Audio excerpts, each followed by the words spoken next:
Shabbat Shalom. Welcome, friends, to this week's version of Throwing the Baby Out with the Bathwater. Appreciate everybody joining me this week. We're going to look at the Tablets of Enki again, see how far we can progress in it. I'd like to thank everybody who's joining this stream. My name is Brian Cannot Tell. I every week would read to my children different scriptures. We started out, of course, from my family with the Bible, being that's what we were raised with, and read through it. And then throughout time, we read many other different texts, which were at that time we considered extra biblical, things that were possibly removed for one reason or another from scriptures, but were still considered scripture, and then into other things as well. And we began to see a reoccurring story throughout history. And I wanted to share some of that and begin to read and continue reading to others, as well as my children that can join me over the internet at times. I have been doing the Tablets of Enki, which are Sumerian texts. They were discovered. They came out of the library of I'm gonna say this wrong, Assurbanipal, and they were originally translated by Zachariah Stitchin. Um, we're not going to go by his interpretation, but we're going to sit and read the tablets themselves. Some of these texts will cause debate within many different communities, and I hope that debate can be something we can all learn from to see differences and um, similarities between the different texts to see this story. Um, So if we can, let's try to have a good, polite chat, discuss anything and everything openly as much as possible. The only thing we ask is that there's no personal attacks, that we try to keep our conversation one of learning. That is the only thing that we're going to watch for. Otherwise, you're free to say anything you wish, any direction that you believe, and hopefully we'll be able to begin to see where we've been divided as a people as opposed to working together, and learning from our past so that we hopefully don't repeat this in the future. Um, Good morning, everybody that's joining us. Jenna Joe, Texas OG, Valley Grove. Appreciate y'all for coming in. I'm going to continue setting up here real quick and try to get my chat over on a different device. But let's see how this works out this morning. If I can do this without the big noise.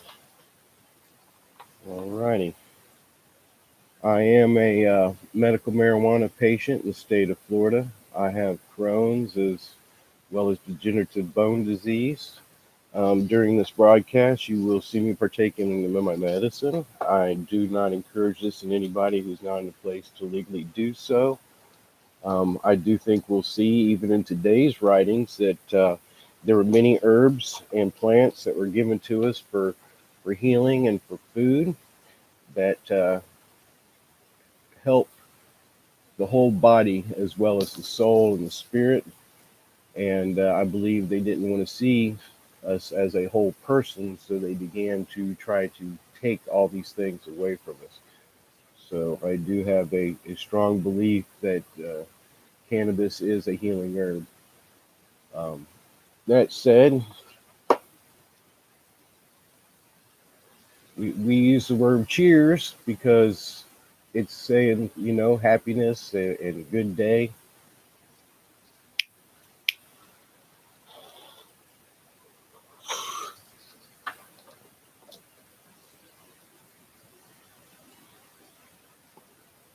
We'll get ready to start talking. This last week, we were in the fourth tablet, and on the fourth tablet, we saw the settling of the earth, the naming of different areas of it, the beginning of mining, and the continuation of the struggles within the order of the royalty as to who's going to be in control of what. Um, as we move into this fifth tablet, um, we're going to see that they bring Ninma to Earth, and she brings with her a group of female nurses. She brings specific seeds for yeah, I'll get it out in a second. Health providing plants, auxiliary. She brings in Enlil news of their out of wedlock son Ninurta. In the Abzu, Enki establishes his home in the mining. In the Eden, Enlil builds the spaceport and other facilities for removing the gold from the earth. The Nibiru's, or the Anunnaki who are here on Earth at that time, numbered 600, and they had 300 Igigi, which are another thing we'll talk about, to operate some facilities they started on a way station on Lamu, which is Mars. Um, we have one of the members exiled for date rape, and Enlil learns of hidden weapons. Um, the one who was exiled for date rape, which is sued, becomes Enlil's spouse and becomes named Enlil and bears Nanar, a son. Ninma joins Enki in the Abzu and bears him daughters. Ninki, Enki's spouse, arrives with their son Marduk. Uh, the Igigi launch a coup against Enlil. Ninurta defeats the leader in the Anzu in aerial war. The Anunnaki are driven to produce the gold faster, and Lil and Ninurta denounce the people who are rebel, and Enki suggests to artificially fashion primitive workers. So today we're having a uprising amongst the Anunnaki who were brought to Earth to do the mining, and we're going to see what and why that was caused. Uh, Everybody, I appreciate you coming this morning. If you don't have a chance to stay and listen, feel free to download this and listen to it anytime during the week and keep up with the story so that each week as we continue, we can have a cohesive. I know that it's a pretty good break going from week to week, but it also gives us a time to sit and think about stuff that we read. One little quick point I wanted to bring up, I almost did a little sideshow during the week, is when they were on the planet Mars and she resurrected. Uh-oh, I just had a brain fart and I lost his name. I believe it was Anlul. Um, she brought what was the waters of life and the bread of life. And I didn't bring up at that time that it's interesting how we find that correlation throughout several of the different religions, and how it is a factor that brings renewal um, a of life itself. I also wanted to point out that the bones of the, oh man, I'm sorry, this morning's going slow. Uncle Sir, thanks for joining us. Um, the bones of the gentleman who died, the leader who had died, his bones had been completely gone or rotted off, and preserved his bones, and yet his caretaker who was there that also passed, that was brought back to life, evidently appeared as if he had just gone to sleep, which means somehow we have some type of stasis um, type of technology. Um, So I thought that would be an interesting point to bring out. Um, we also have this quote unquote stasis technology spoken about in some of the older texts that we'll read later, like the Book of the Dead and some of the other Sumerian texts that indicate that possibly Nimrod was in stasis, which we would consider Osiris and some things like that. So just a couple of interesting things I remembered during the week, but do remember that there was the bread of life and the water of life that were presented uh, as an actual item. Moving into the fifth tablet. From the planet Lamu, which is Mars, the chariot departed. Toward the earth journey it continued. Around the moon they made circuits, the way station thereon to explore.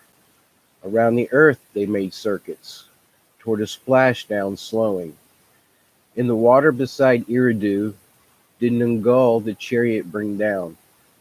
To a quay by Enlil constructed, they stepped off. Boats were no longer needed. Enlil and Enki, their sister, with embraces greeted. With Nungul, the pilot, they locked arms. The heroes, male and female, by the present heroes, were with shouts greeted. And I wanted to point out this word heroes real quick. We find this word later written in the Semitic languages, and we find it referring to the Nephilim or these crossbreeds that occurred prior to the flood of Noah, and they word often translates as the men of renown or like the gods. So when they came and they were on the earth as Anunnaki to save their planet, this word is what was used of those original ones that came. All that the chariot had brought was quickly unloaded. Rocket ships and sky ships, and tools by Enki design, and provisions of all kinds. And one other thing I wanted to point out here, something I thought about listening to last week's again, was the fact that we don't hear of the types of craft that we're seeing right now that appear and disappear. We're hearing of craft that are very similar in description to what we consider rocket ships and planes, and there seems to be over a period of time a change in these as we read these texts. Of all that on Nibiru transpired, of the death and burying of Alulu, Nimna her brothers told. Okay, Alulu was the one who died on Mars as his punishment. On the way station of on Lamu, and the commanding by Anzu, she to them related. And Anzu was the one who flew him to Mars to be buried. He was the one that was resurrected. Enki of that uttered approval. Enlil words of bewilderment uttered. That is Anu's decision. His words is unalterable. Ninma to Enlil was saying, for the malady's relief I have brought, Nimna to her brothers said. From her pouch a bag of seeds she brought out, seeds in the soil to be sown, a host of bushes. From the seeds shall sprout. A juicy fruit they will produce. The juice an elixir shall form. For drinking by the heroes it shall be good. Their ailments it will chase away. Happier their mood it shall make. In the cool place the seeds needs to be sown. By warmth and water need they nourishing.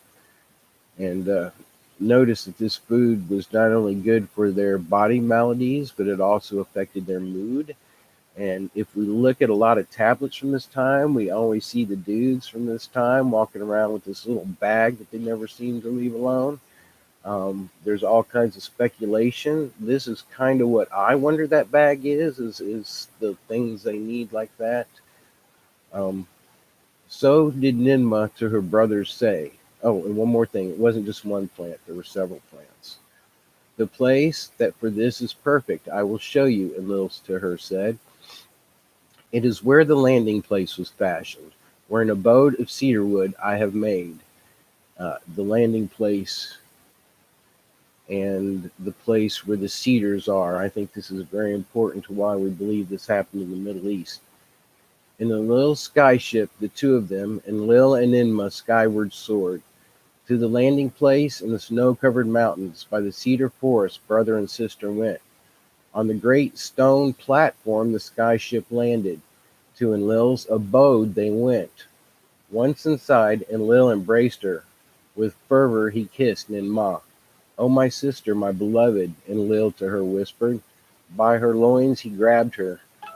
Into her womb his semen he did pour. He did not pour.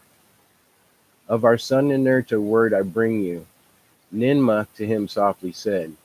"A young prince he is. For adventure he is ready. To join you on earth he is prepared. If here to stay, let us Ninurta our son bring over," Enlil said to her said. To the landing place heroes were arriving, rocket ships by skyships to the platform they carried. From the pouch of Ninmah the seeds were obtained, in the valley soil they were sown. A fruit from Nibiru on earth to be grown. In the skyship Enlil and Ninmah to Eridu returned. On the way Enlil to her the landscape showed. The Eden extent to her he showed. And this is the garden. The Eden is the place of the landing place that they were making this garden of healing, herbs and things. From the skies Enlil to her his plans explained. "An everlasting plan have I designed," to her he was saying. "That which for all time construction shall determine I have laid out. Away from Eridu, where the dry land begins, my quarters shall be. La- Larsa will be its name. A place for directing it shall become. On the banks of the Bruinu, the river of deep waters, will it be located. A twin thereof, a city, shall in future arise. Lagash I shall name it." And it's interesting that we actually have several cities over there that have some of the derivative of these in their names, even post-flood. And a lot of them have ancient relics, which are beyond our even current building capabilities. Between the two on the plans a line have I drawn. 60 leagues thereafter, a healing city shall come into being. A city of your own it shall be. Shurubak, the haven city I shall name it. On the center line it shall be located. To the fourth city it shall be leading. Nibiru, earth's crossing place, I will name it. A bond heaven, earth, in it I shall establish. The tablets of destinies it shall house. All missions it will control. I believe we'll begin to see that this was a type of starport setup, which interestingly seems to correspond with ancient Egypt. With Eridu 5 cities there shall be counted. To eternity they shall exist.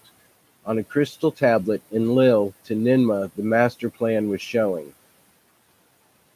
And please mark that he was writing his plan on a crystal tablet. And there are these tablets that are being discussed elsewhere now that are showing up that are tablets of emerald, which is a type of crystal. On the tablet she saw more markings. On them of Enlil she inquired. Beyond the 5 cities, a chariot place I shall henceforth build. From Nibiru to earth directly to arrive. Enlil to her was responding. Why by Anu's plans for Lemu Enlil was bewildered, Ninmah then understood. Anu being the king of planet Nibiru, and Lemu being Mars, and Enlil being the title of the leader of the space forces. "My brother, magnificent is your plan for the 5 cities," to Ninmah was saying. "The creation of Shurabak, a city for healing, as my abode for my own to be, is a matter for which grateful I am.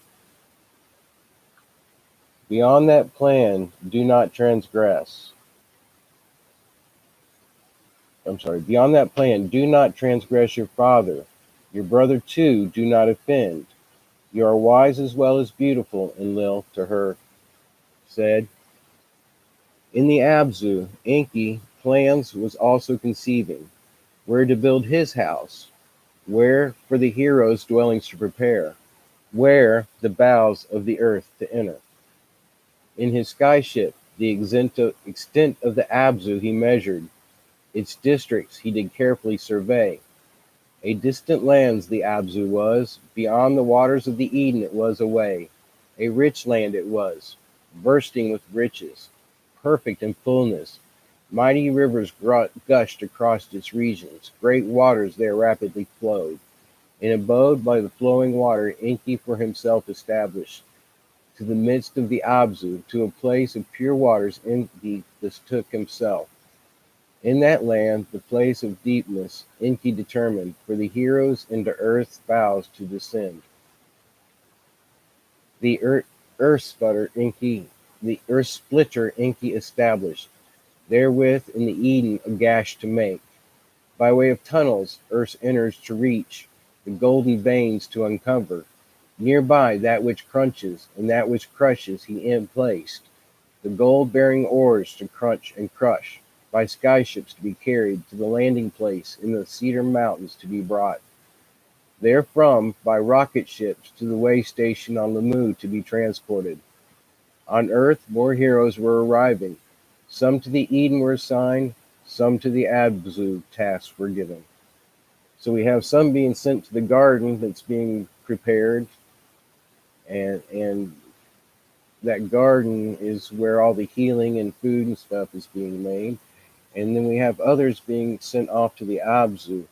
I think it very interesting that if the Abzu is that South African region that's discussed, that there's archaeological evidence being or uncovered right now of lots and lots and lots, beyond number that they have, of these round structures that were obviously dwelling places of very large communities. And their first question is where did the food for this place come from?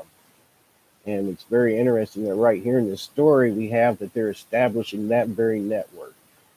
We find tunnels there, ancient mines that they say were mined not only at the time of Solomon, but before that time. So it's very interesting that, some of the richest gold bearing and other mineral bearing place in the earth is that area. So I think there really is some type of correlation there. Lasara, Larsa, and Lagash by Enlil were constructed. That's the two towns. Sherbak for Ninmah he did establish, and that was the town of healing. With her therein a host of female healers were dwelling, young ones who give succor. In Nibiru Ki, Enlil, bond heaven and earth was assembling. From there, all missions to command. So Enlil's getting all the stuff ready for the transport of these materials. Between Eridu and the Abzu, Enki was journeying back and forth, for supervising he went. On the move, construction was progressing. Heroes for the way station were also arriving. A shar, 2 shars were the preparations lasting. Then Anu gave the word. On earth, the 7th day it was, a day of resting by Enki, at the beginning decreed. At every place the heroes were assembled. A message from Anu, from Nibiru beam they overheard. In the Eden they were assembled. Enlil was there in command. With him was Ninmah.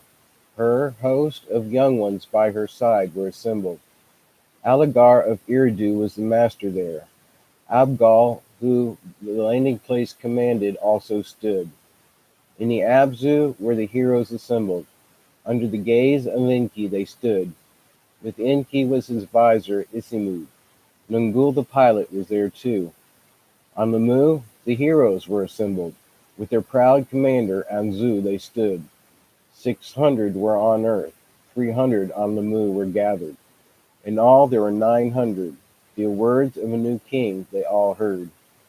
Heroes of Nibiru, you are the saviors. The fate of all is in your hands.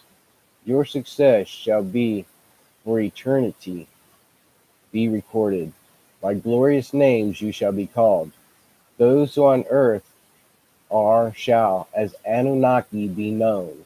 Those who from heaven to earth came. So that's what the word Anunnaki means. It means from those from heaven to earth came. It is a title that these original men were given. Those who on Lamu are Igigi shall be named. Those who observe and see, they shall be. So on Mars, we have the Nibiruans. They're now called the Igigi, and they're known as those who observe and see, which translates now would be watchers, interestingly. We find this term also found in other extra biblical texts, like Enoch, the stories of the giants. We find them that this term, and we're going to see how these 300 correlate to the ones in those stories. All that is required is ready. Let the gold start coming. Let Nibiru be saved. Now this is the account of Enki and Enlil and Ninmah, their loves and espousals, and by their sons the rivalries.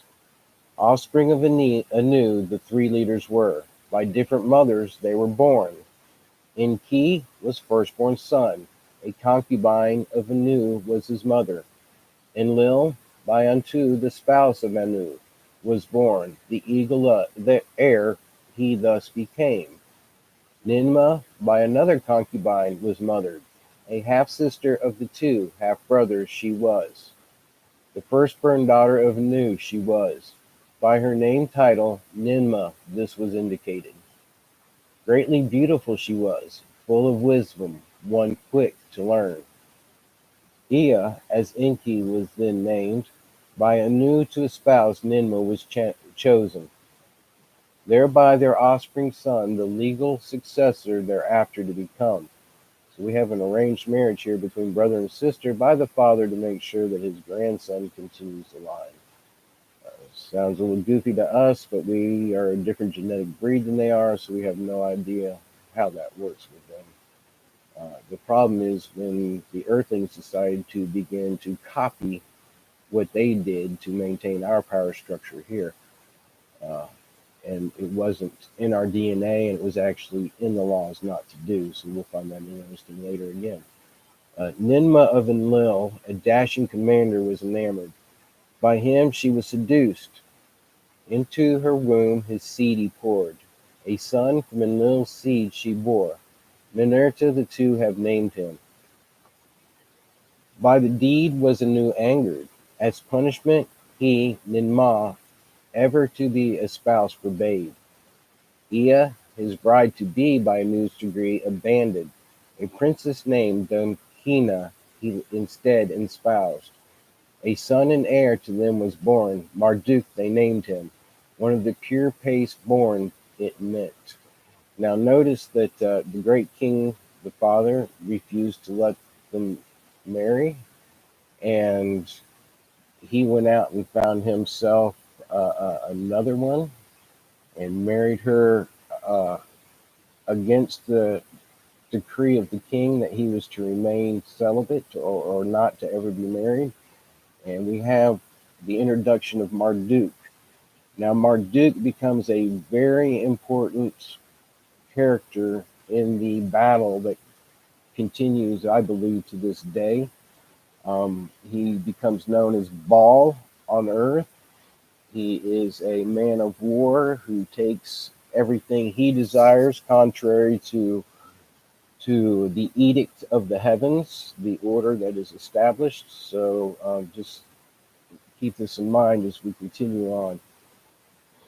As for Enlil, a son not by espousal he had. Okay, so he had another one without wedlock. A spouse by his side to be he did not have. It was on earth, not on Nibiru, that Enlil became espoused. The account of that is one of rape and exile, and love that brought forgiveness, and of more sons that were only half brothers. On earth it was summer. To his abode in the cedar forest Enlil retreated.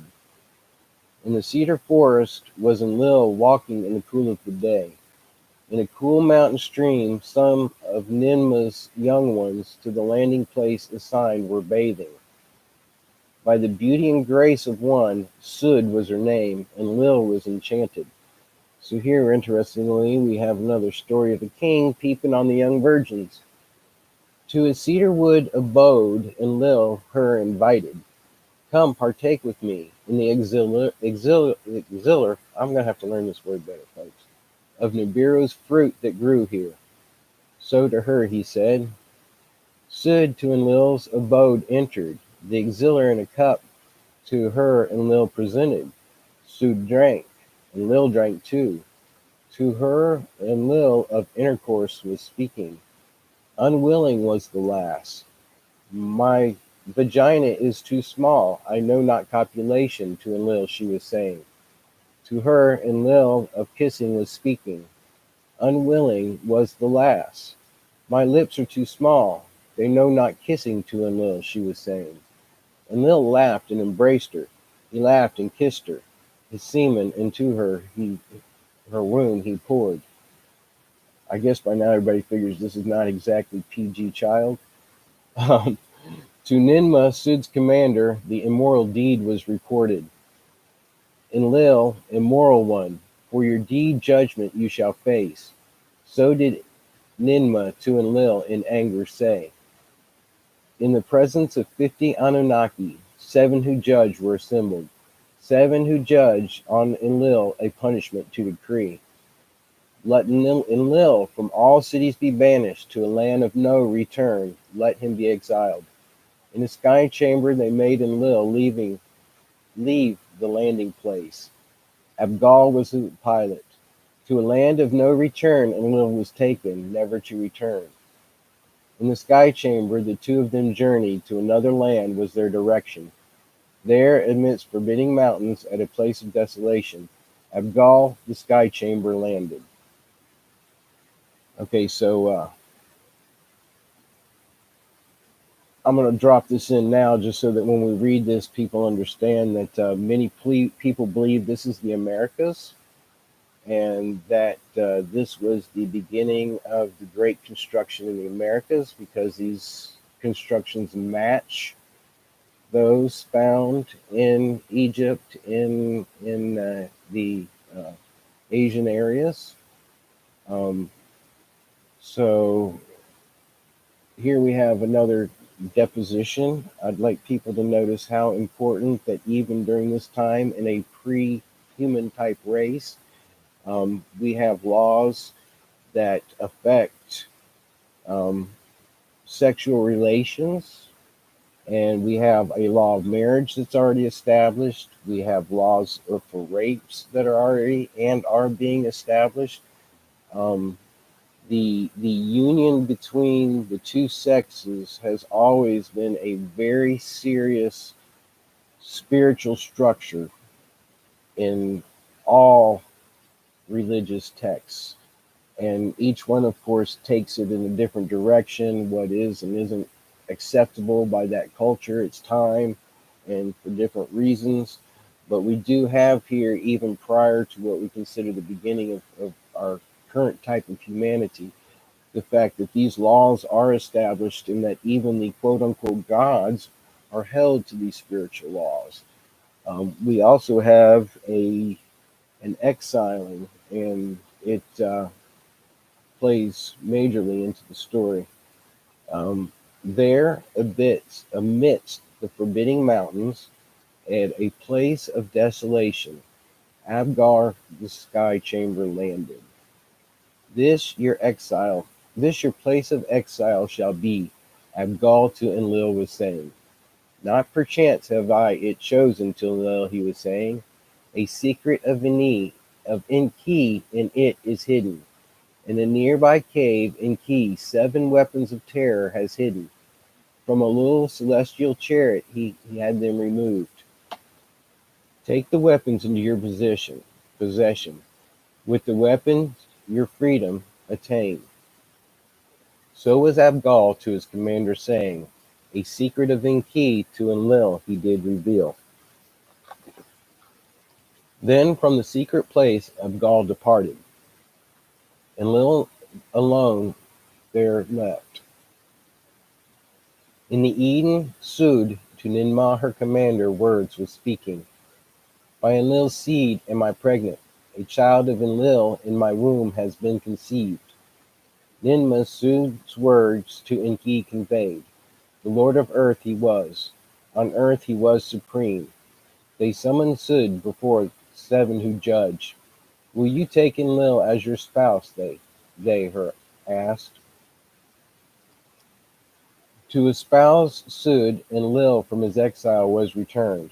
By that did he and Ninmah to him a pardon give. So they ended up marrying Sud to Enki, which now brings her under the law of marriage and changes the status of that son. I think we'll all need to focus on that a little bit. Enlil's official spouse, Sud, was declared. On her the name title, Ninlil, Lady of the Command, was bestowed. Thereafter to Ninlil and Enlil a son was born, Ninar, the Bright One. Ninlil named him. And this name Ninar seems to indicate that he had some type of radiance, actual glow to him, that he may have been the first of the quote unquote light type beings here. Um, he was the first of the Anarchy on earth to be conceived, one of Nibiru's royal seed on an alien planet to be born. It was after that that Enki to Ninmah was speaking. Come be with me in the Abzu.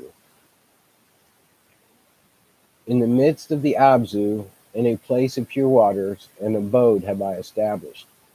With a bright metal, silver is its name, it is embellished. With a deep blue stone, lapis lazuli, is it adorned. Come, Ninmah, be with me. Your adoration of Enlil abandon. To the Abzu, to the abode of Enki, Ninmah then journeyed. Enki there to her words of loving spoke, of how for each other intended sweet words to her he whispered. You are still my beloved to her, he said, caressing. He embraced her, he kissed her. She caused his phallus to water. Enki his semen into the wound of Ninmah poured. Give me a son, he cried out. Now realize we have both brothers now producing sons by their half sister. Now realize how this breaking of these laws is continually confusing a bloodline and beginning a war of succession between a whole group of family members. And each one of them is going to have a quote unquote legal stand to have. And this plays out and continues to play out in our history. She took the semen into her womb, the semen of Enki her impregnated. One day of Nibiru was a month of earth for her. 2 days, 3 days, 4 days of Nibiru like months of earth they were. 5 and 6 and 7, 8 days of months were completed. The ninth count of motherhood was completed. Ninmah was in travail. To a child she gave birth. A newborn was a female. On the banks of the river in the Abzu, a daughter to Enki and Ninmah was born. Enki by a daughter was disappointed. Kiss the young one, to him Ninmah said. Kiss the young one? Enki, his visor Ismon said, a son is desired. A son by my half-sister I must have. Again he kissed Ninmah. By her loins he grabbed her. His semen into her womb he poured. Again she was with child. Again a daughter to Enki she bore. A son by you I must have, Enki to her cried out. Ninmah he kissed again. Thereupon Ninmah against Enki a cursing tittered. So now she's ticked off at him and she curses him. Now, blessings and cursings, these are all real things. Realize now we have two female children who are born and who are rejected by their father. We're going to see a lot of psychological issues begin to play into the story. And we see these same psychological issues played out when these things happen to humans on Earth. And it's the reason why humans on Earth were given laws about marriage and families and things like that, so that these spiritual curses wouldn't continue on through our bloodlines. Whatever food he ate was poison in his innards. His jaw hurt, his tooth hurt, his ribs were hurting. So Ninmah curses Enki so that everything he eats becomes poison inside him. Isimud, the Anunnaki summoned. To Ninmah for relief they were pleading. To distance himself from Ninmah's vulva, Enki by raised arms swore. One by one she his ailments removed. From her curse Enki was freed. To the Eden Ninmah returned, never to be espoused. Anu's command was filled. To earth Enki his spouse, Damka, and their son Marduk summoned. Ninki, Lady of the Earth, the title she was granted. By her and by concubines, Enki 5 more sons had. These were their names: Nergal and Yebal, Ningal, Ningshizida, and Dumuzi the youngest. Now, Dumuzi we find plays in even to our scriptures and our pagan texts here on earth. Dumuzi is also related through history later, kind of in a circular thing with Nimrod and his son by his wife. To Earth Enlil and Ninmah their son Ninurta summoned. By his spouse Ninlil did Enlil 1 more son have. To Ninur a half brother, Ishkur was his name. 3 sons in all did Enlil have. None by concubines were they born. 2 clans thus were on earth established. Their rivalries to wars did lead. Now this is the account of the mutiny of the Igigi being the ones on Mars who were left. So right there we have that clearly on Earth we have Enlil and Enki, 2 huge family clans that are majorly going to war. To keep continuity here, folks, I'm going to continue reading to the end of this tablet, and then we'll stop and have a little break. Those who haven't joined us before, we're trying to get a pattern established to the program. Now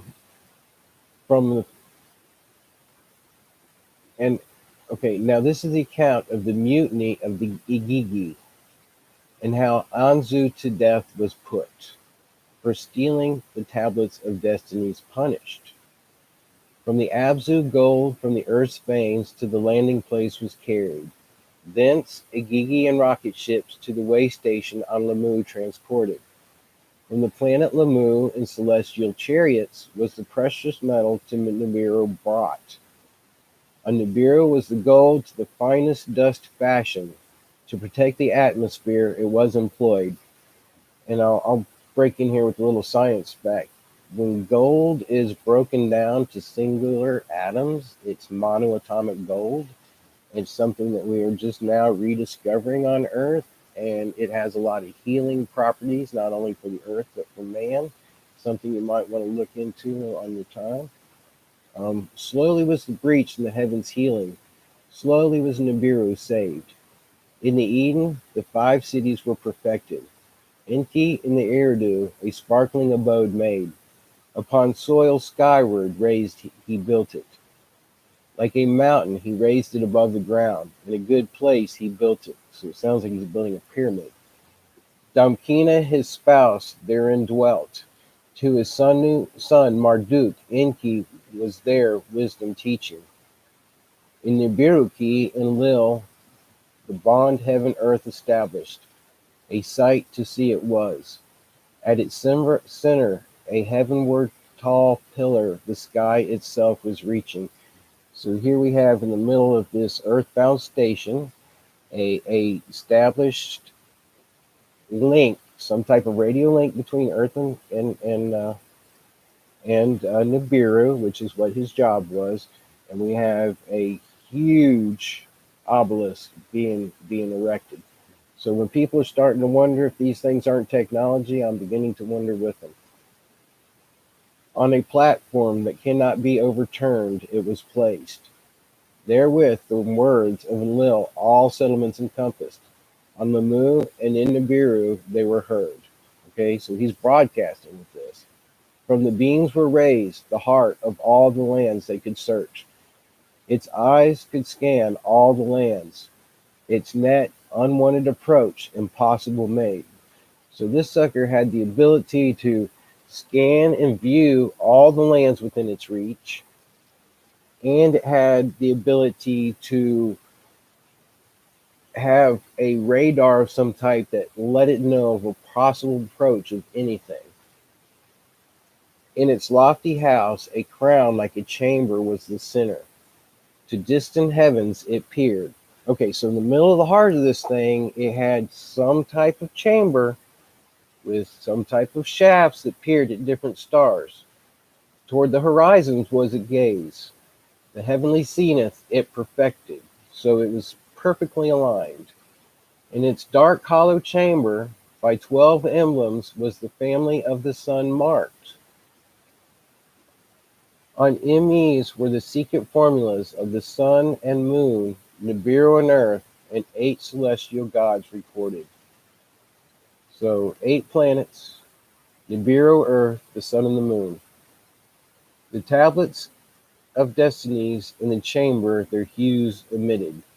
Now the tablets of destinies were what they used to guide them back and forth from Nibiru to earth. So this is some type of crystal star map. With them and Lil, all comings and goings oversaw. On earth the Anunnaki toiled, a work and sustenance they were complaining. Of work and substance they were complaining. In other words, they didn't like their food and they didn't like the hard work. By earth's quick cycles were they disturbed. Of the auxiliary, only in small rations were they given. Okay, so we notice here that the change in the earth's environment was making them sick, and they were only being given just enough of these rations to be treated like medicine. In the Eden, the Anunnaki toiled. In the Abzu, the work was more back-breaking. By the teams were Anunnaki sent back to Nibiru. By teams, new ones were arriving. The Agigi on Lamu were dwelling, were the loudest in complaining. When from Lamu to earth they descended, a rest place on earth they were demanding. With Anu did Enlil and Enki words exchange. The king they consulted. Let the leader come to earth. With Anzu have discussions. So did Anu to them say. Anzu to earth from the heaven descended. The words of complaint to Enlil and Enki he delivered. So here we have the commander of Mars talking to the commander of the Sky Command and the commander of the Earth Forces. Let Anzu of the workings gain understanding. Enki to Enlil was saying, I will the Abzu to him show. You, the bond heaven earth, to him reveal. To the words of Enki Enlil consented. Enki to Anzu the Abzu did show. The toil in the mines to him presented. In other words, he's showing Abzu, you guys are complaining about your work. Come here and let me show you how hard the guys here are working. Enlil Anzu to Nibiru Enki invited. To the hollow dark chamber he let them enter. In the innermost sanctuary, the tablets of destinies to Anzu he explained. What the Anunnaki in the 5 cities were doing to Anzu was shown. So he says, look, these guys here in the Eden, they're toiling, but they're toiling on a very specific task. They're helping command these starships back and forth. To the Gigi who at the landing place were arriving, relief he promised. So the workers of Mars, he says, okay, we'll make a place here on Earth that they can come and relax while they're here. To discuss the complaints of the Agigi, he to Nibiru Ki then returned. A prince among princes was Anzu. Of royal seed his ancestry he counted. Evil thoughts filled his heart, when to the bond heaven earth he returned. To take away the tablets of destinies was he scheming. Of the decree of heaven and earth to take control in his heart he was planning. So he was planning on taking control of the trade route, not just the workers along that route. The removal of the Enlil ship to his heart he conceived. To rule Agigi and Anaki was his aim. So he's going to be the first one to unite, quote unquote, the workers of heaven and earth. Unsuspecting, Enlil at the entrance to the sanctuary, Anzu let be stationed. Unsuspecting, Enlil left the sanctuary. For a cooling swim he went away. With evil purpose, Anzu the tablets of destiny seized. In the sky chamber he flew away. To the mountain of the sky chambers he swiftly went. There in the landing place, rebellious Agigi with him were waiting. To declare Anzu king of earth and Mars, they were preparing. In the sanctuary of Nibiru-Ki, the brilliance petered out, the humming quieted down. Silence in the place prevailed, summoned were the sacred formulas.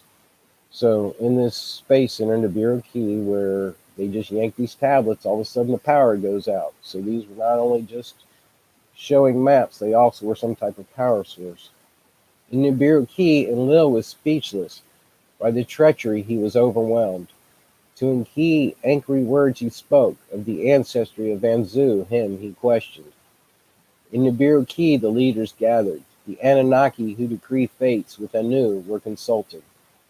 Anzu must be seized, the tablets to the sanctuary must be returned. Thus did the Anu decree.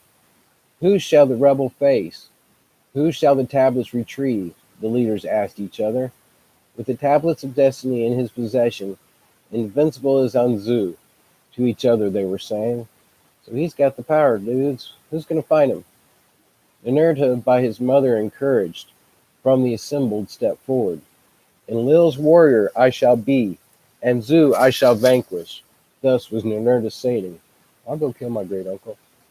To the mountainside Ninurta set his course. To vanquish the fugitive Anzu he undertook. Anzu from his hideout Ninurta was mocking. The tablets are my protection, invincible I am. Now listen to what we have here as description of weapons. Lightning darts Ninurta at Anzu directed. The arrows could not approach Anzu, backwards they turned. So we had the shield. We talked about that shield being in the tablets. The battle was stilled. Ninurta's weapons Anzu did not vanquish. Enki then to Ninurta counsel gave. With your whirlwind stir up a storm. Let the dust cover Anzu's face. Let it be wings of his skybird ruffle. For his son Enlil a mighty weapon fashion.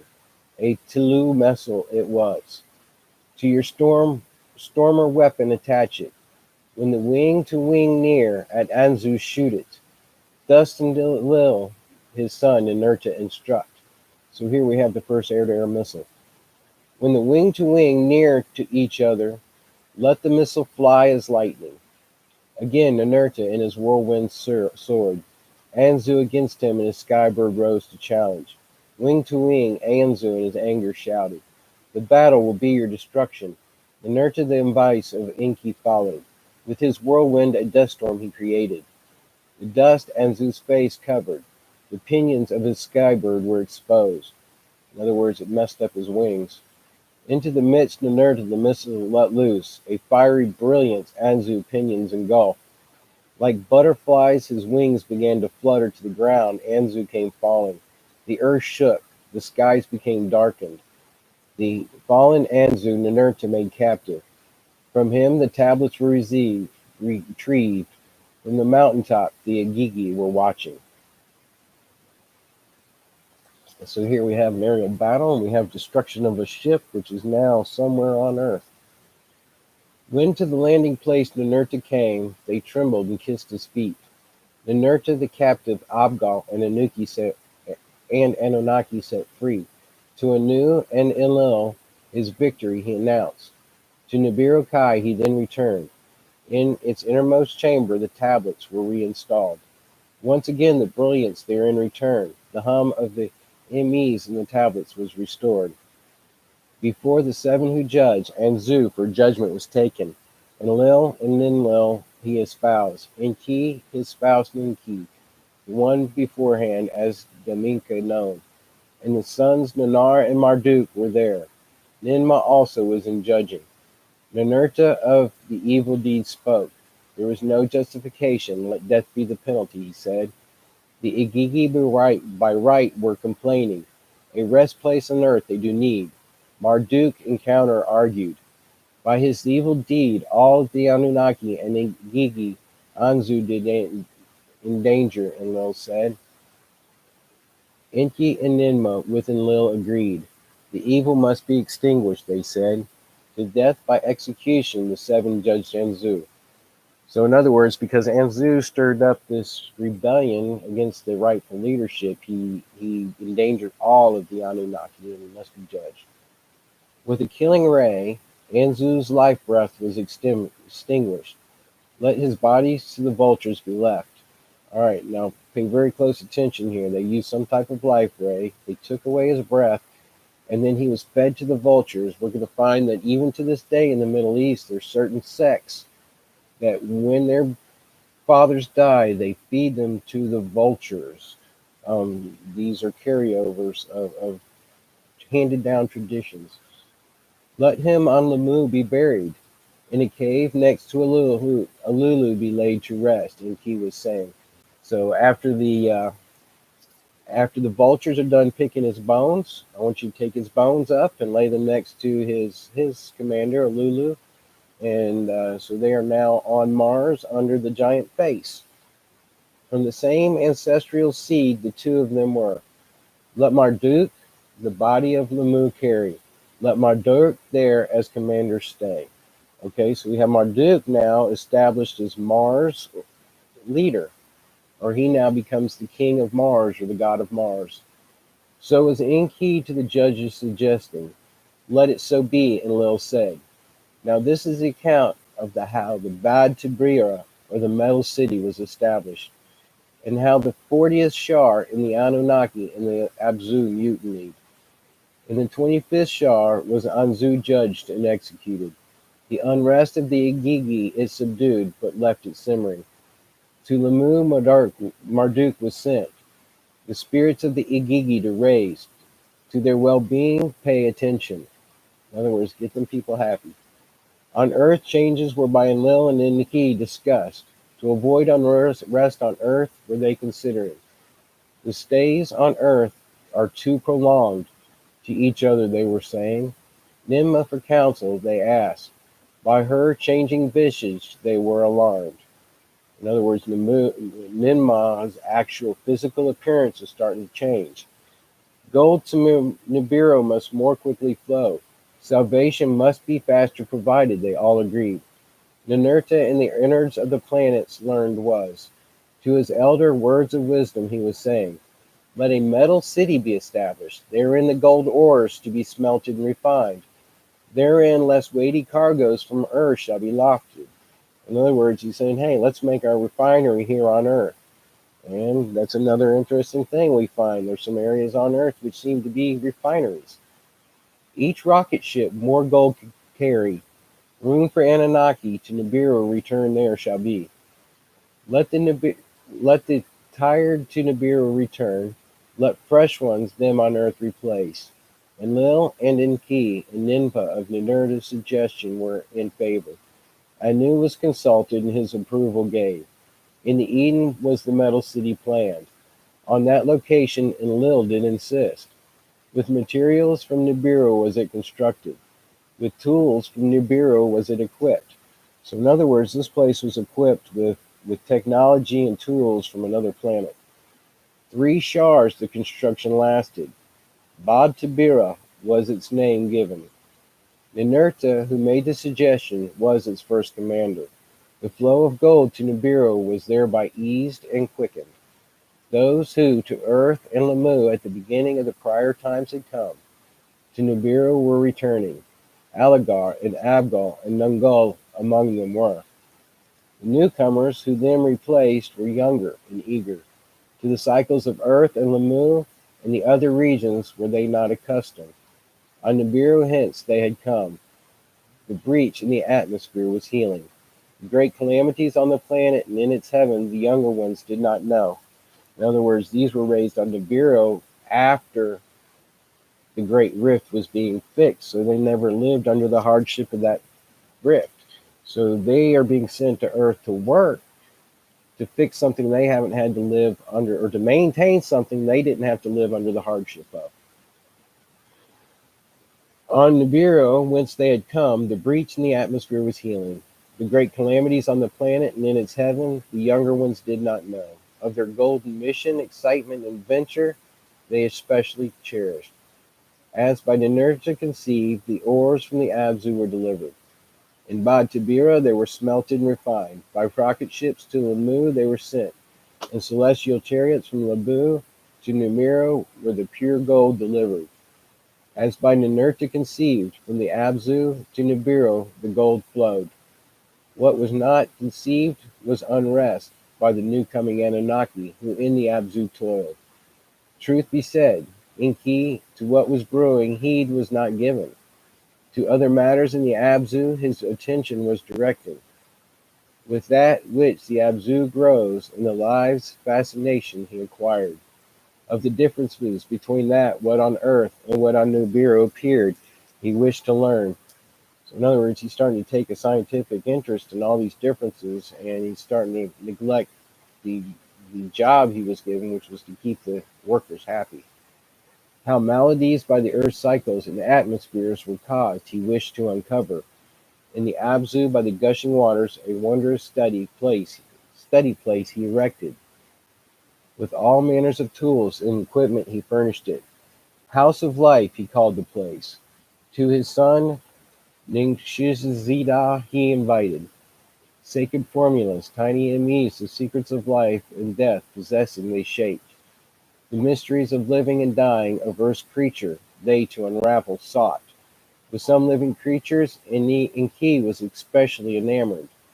They lived among the tall trees. Their front legs as hands they were using. In the tall grasses of the steppes, odd creatures were seen. Erect, they seemed to be walking. Absorbed was Enki in those studies. What was among the Anunnaki brewing he noticed not. I'm going to pause right here for a quick thought that this is often considered a description for the Neanderthal man, or a man creature that was already living here. Um, the indication of the tools they were using is the fact that they are unraveling DNA. They are doing the first human or I should say, Earth-based DNA teaching or studying. They're starting to unlock the code of this creation. So they are not the creators, but they're doing similar to what our scientists are doing and taking that which was created and beginning to unlock and tinker with it. First to notice trouble was Ninurta. A lessening of gold ores at Batibria he observed. So in other words, he's noticing something funny starting to happen in the Abzu. By Enlil was Ninurta to the Abzu dispatched. What was ongoing to discover?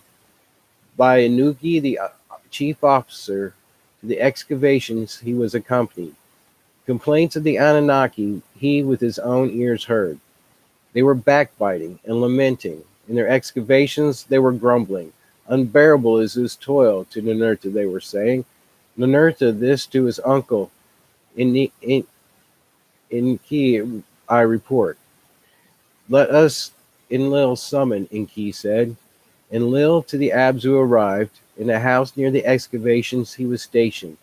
Let us unnerve Enlil in his dwelling. Mine-working heroes shouted. Of the heavy work, let us him relieve us. Let us proclaim war with hostilities. Let us gain relief from others shouted. Okay, so here we have the first revolt of the workers against the establishment. Let us proclaim war with hostilities. Let us gain relief, others shouted. The Anunnaki in the excavation, the words of incitement heated. To their tools they set fire. Fire to their axes they put. And imagine, we keep finding all these quote unquote tools without handles. They troubled Inugi, chief officer of the mining. In the tunnels, they him seized. They held him as they went to the doorway of Enlil's dwelling. There they made their way. It was night. Halfway through the watch it was. Enlil's dwelling was surrounded. their tools as torches they held high. Kalkal, the gateway's guardian, bolted the door, and Nasku aroused. Nasku in Lil's visor roused his lord, got him out of bed, thus saying, My lord, your house is surrounded. Battling Anunnaki to your gate come up. And Lil summoned Enki, and Lil Ninurta summoned to his presence. What do my own eyes see? Is it against me that this thing is done? Thus was Enlil to them saying, Who is of the hostilities the instigator?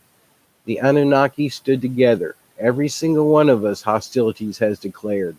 Excessive is the toil. Our work is heavy. Great is the distress. So they were to Enlil saying, Words of the happenings Enlil to Anu beamed. Of what is Enlil accused? Anu inquired. The work, not Enlil, is the trouble cause, Enki to Anu was saying. The lamentation is heavy. Every day the complaints we could hear. The gold must be untamed, Anu was saying. The work must continue. Release Inugi for consultations, Enlil to the hostile Anunnaki said. In other words, you release your hostage here and we'll have some talking. The Inugi was released. To the leaders he was thus saying, Ever since Earth's heat has been rising, the toil is excruciating, unbearable it is. Let the rebels to Nibiru return. Let new ones come to their stead, Ninurta said. And I want to stop here and pause. Back earlier in one of the texts, I mentioned the fact that when they arrived, we have a description of what is considered the Ice Age. So during this period of time, we have a description of the rising of the heat and the coming to the end of that Ice Age. Notice we also have at that time a man race on Earth, similarly discussed as Neanderthal. And we have coming up here also descriptions of tinkering on that Neanderthal. And how interestingly, we have no missing link, and yet we have a change from Homo Neanderthal to Homo erectus. Just some points to be observed as uh, corresponding things. Ever since Earth heat has been rising, the toil is excruciating, unbearable. Let us, the rebels, to Nibiru return. Let new ones come to their stead, Ninurta said. Perchance new tools you can fashion, Enlil to Enki said. For the Anunnaki heroes, the tunnels to avoid. Let us summon my son, Ningishzad. Counsel with hire I wish to take. Enki thus responded. They summoned Ningishzad. Ningishzada from the house of life he came. With him Enki huddled. Words amongst them they exchanged. A solution is possible, Enki was saying. Let us create a Lulu, a primitive worker, the hardship work to take over.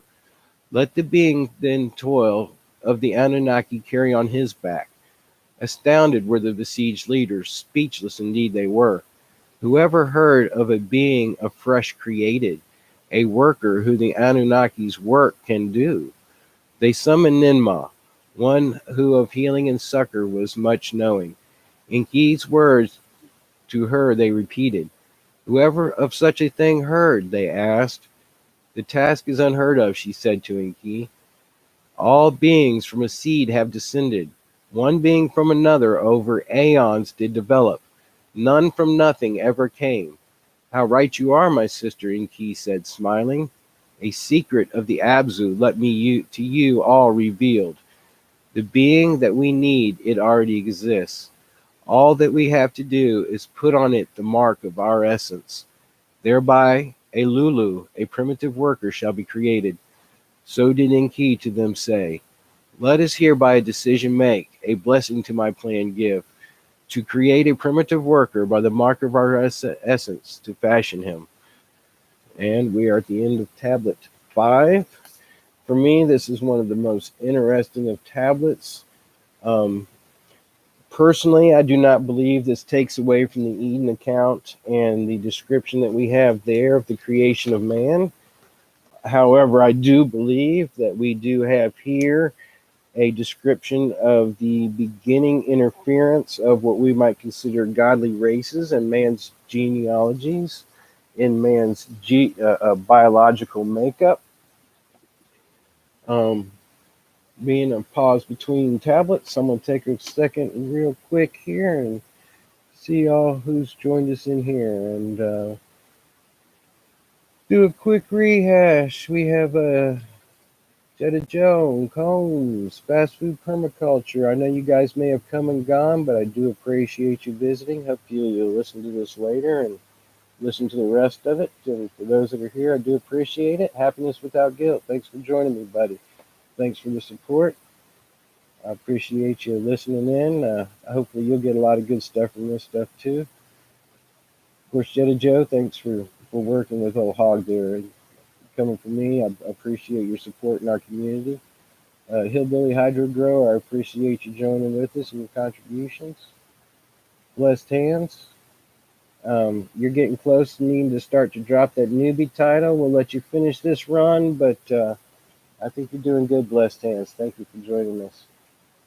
Each one of you, I'm glad to count as friends, and I hope as new people join in later in this times as I continue doing this, that you all will become friends as well. I'm going to have to take a quick station identification break here. I got to run. It's been an hour and 15 minutes. Talk amongst yourself for a second. One day I hope to make something to fill this little gap, but I'll be right back.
Balls for life. Thanks for coming in and joining. Anybody got anything during this last section that you like to chat while I have my little smoke break here? And if you'd like to join us, this is actually one of the times that I can actually tell you what strain we have here. I have a buddy who grew some white rhino locally. He was in here earlier. If he wants to identify himself, I will let him do so. Um, oh, I'm sorry. I just saw them run, Brighton run. That's funny, Jenna. But he actually did a good job of growing some white rhino, and it's got me very talkative this morning and up and cheery.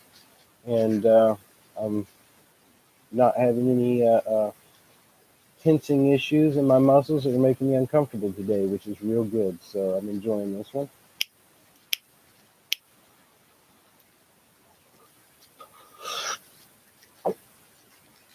Cheers.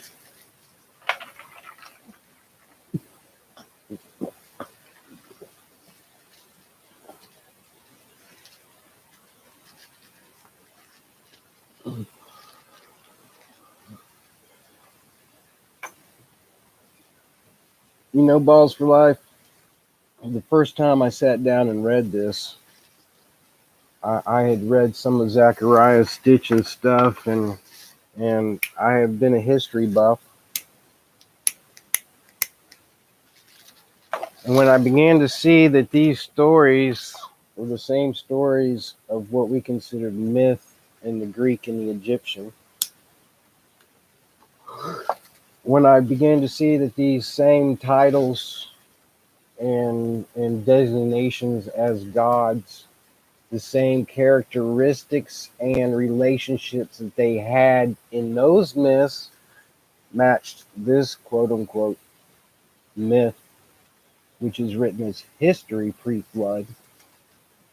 It was really an awakening thing of realizing that, hey, wait a minute, there's no way that this is stuff been read for over 2,000 years and nobody else has looked into this. There's no way that these people didn't find some of these technologies, find these leaders in spiritual places, and begin to try to use for their own, because we're humans, where we always try to accomplish godhood while maintaining our current physical state here on earth. There's no way that they didn't find these things and begin to learn to control society with them. And for those who don't smoke, don't start. I'm back and forth between vaping still. I have managed to stretch my packs of cigarettes out to almost 3 days now. And I am starting to shift from an 18 down to a 12 on my vaping. So I am having some progress. I quit twice, just laying things down, not having anything to give. The first time I quit for 6 years. The second time I quit for 3 years with no nicotine. Each time I found an excuse to begin to dip or share with somebody a cigarette or some such or another, and stupid me doesn't ever learn. For me, it's a one time, you get to do it hard the next time thing. And that brings me to something I wanted to say as a spiritual, scientific slash all that type of stuff that we discuss. You're going to see that everything believes in a creator, and all of us have different ways of talking and communicating with that creator by what we've been taught and learned. We're in our own boxes, so to speak. Um, but as a community, I think it'd be neat if we, and we don't even have to tell each other we're doing it or anything, but as we get up in the mornings and we're doing our process of going through our day and asking for our help for the day, that we stop and claim a blessing over each other, say, like balls to life comes to us this morning saying, say, hey, God, give him some comfort today, give him peace, give him whatever strength he needs. I use the term God because that's a title. It means the one who is in authority over all of this stuff. The title God is handed down in different forms throughout creation in the authority that he created. So whether or not you're stopping it some way up that ladder and discussing it with them, or if you're going straight to the creator, I'm using the word God as a title so we can each approach him at our level. Um, I think it's when we begin to fight as that title being a name that we begin to have issues, and that's something I want us to look into. Very good, Hillbilly Hydro. 2 years is very good, brother. Um, I have a very addictive personality, and for me to not, let me put it this way, one of my tools I learned in my management of some of my issues and how I deal with things, nicotine has been a tool. And I won't say that I won't ever give up nicotine, but I definitely want to leave smoking for quote unquote a safer habit. And then I want to diminish that so that it no longer has a physical control over me. In other words, I don't have that withdrawal where I have just the beneficial addition like a medicine would be, as opposed to an addiction as a drug would be. And I've had that a few times in my life, and I seek to get to that stable point again, doing all things in moderation. Um, but each day, like when you get up, say a blessing for the ones that come to mind that are in our community. And I think we'll begin to see this circle of life and spiritual blessing begin. And as with all things, when little sparks become flames, that positivity begins to leak into other areas. People who are negative all of a sudden begin to have ideas that they too can become positive. All this stuff grows and builds like a fire. And as we begin to bless people with our own lives and our own mouth, and as we go to the authority before us and we say, do this, we hand it to you, this is our brother, give him a special blessing. Begin to, uh-oh,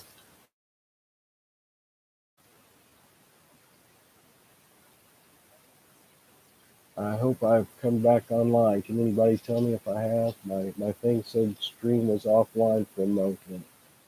Um, Hopefully somebody will respond to me.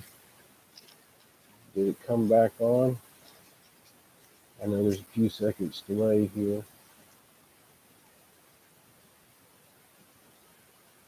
Oh boy, I hope I get some response from somebody. I'm gonna continue as if I'm okay. Good, thank you. Continue as if I'm live. I bumped my laptop and it said you are offline. I'm like, oh no. But um, as children of light, I believe it's our responsibility to give life. And as we, for each other, begin to do that, it will spread. And we'll see a positive begin in this world. There's people who are just looking for hope. We've been beat down to the lowest physical point we can get. And I believe that so that we'll quit focusing on our body, what's going on right now in our physical essence, and begin to realize that the spiritual war is not only real, but the spiritual war is something that we're involved in. And I think that then we're beginning to see that a lot of these negative things that are coming against us or to keep us held down, that a lot of these voices are not our own voices, but outside voices coming against us to keep us down so that our light won't shine and so that our light won't help heal other people. And this world's coming to a point where it needs healing worse than anything else in the world.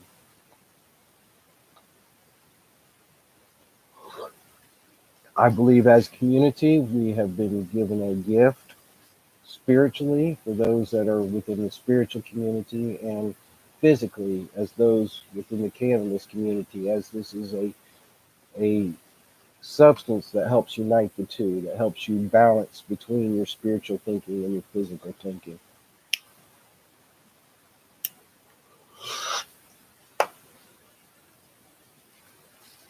And this is a real chatty one that really makes you spiritually yucky. It makes me want to talk, which is good for having a Saturday show.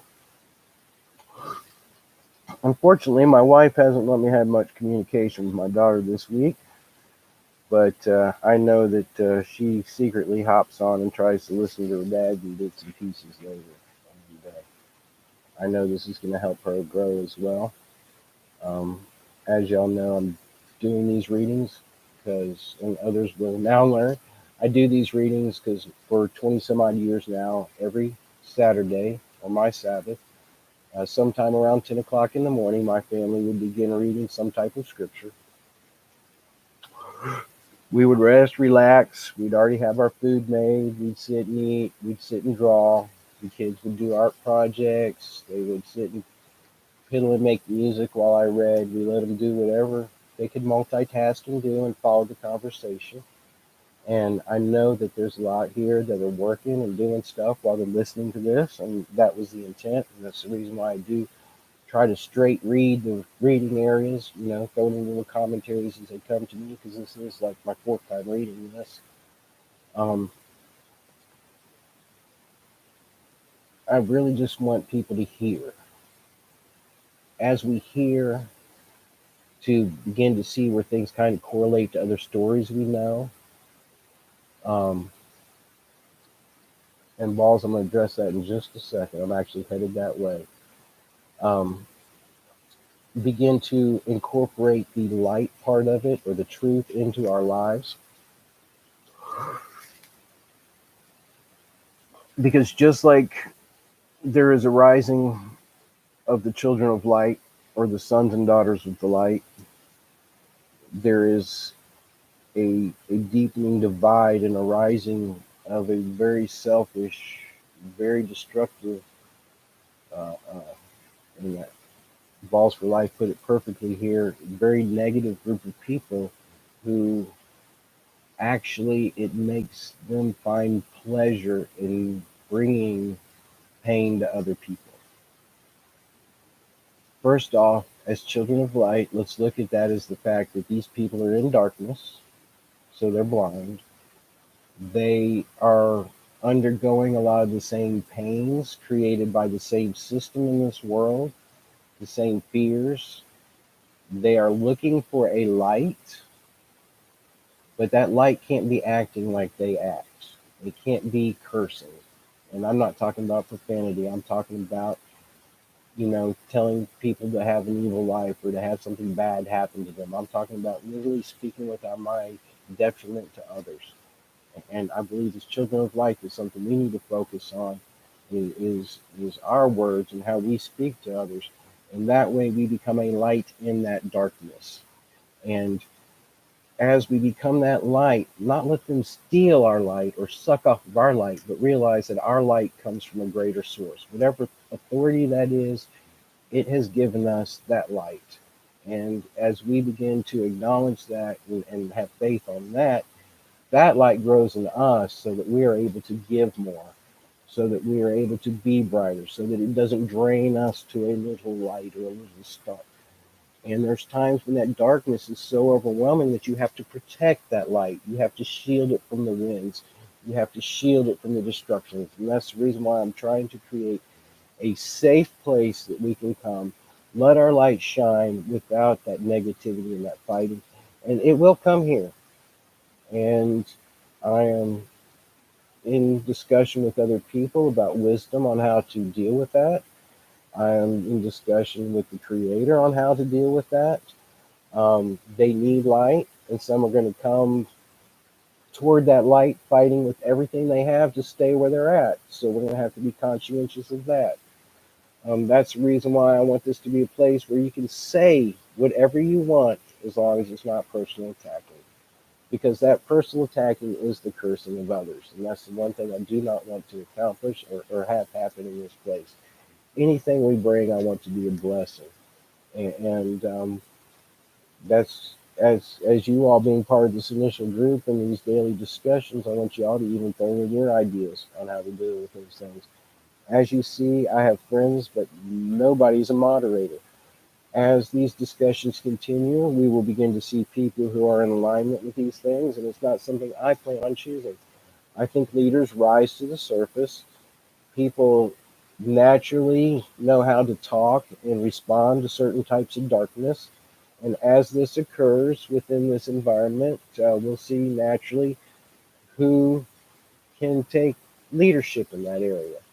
And how that occurs, I'm hoping it'll be a spontaneous thing as we walk in this path.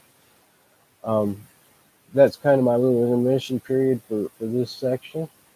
Um, I'm going to get ready to start chapter 6 or tablet 6. It seems like 2 tablets is about the sitting period that these sessions take. It was interesting that when we went through these types of things with the kids, that some weeks we'd be a 10 to 2 crowd, and some weeks we would actually be, clean into the afternoon and the playtime. They're like, oh, no, no, don't stop the story. We have to hear what happens next. We have to hear what happens next. And so at each one of these chapters, we'll do our little intermission, and we'll discuss it amongst ourselves as a community as to where we head to next. I'm taking a quick drink here.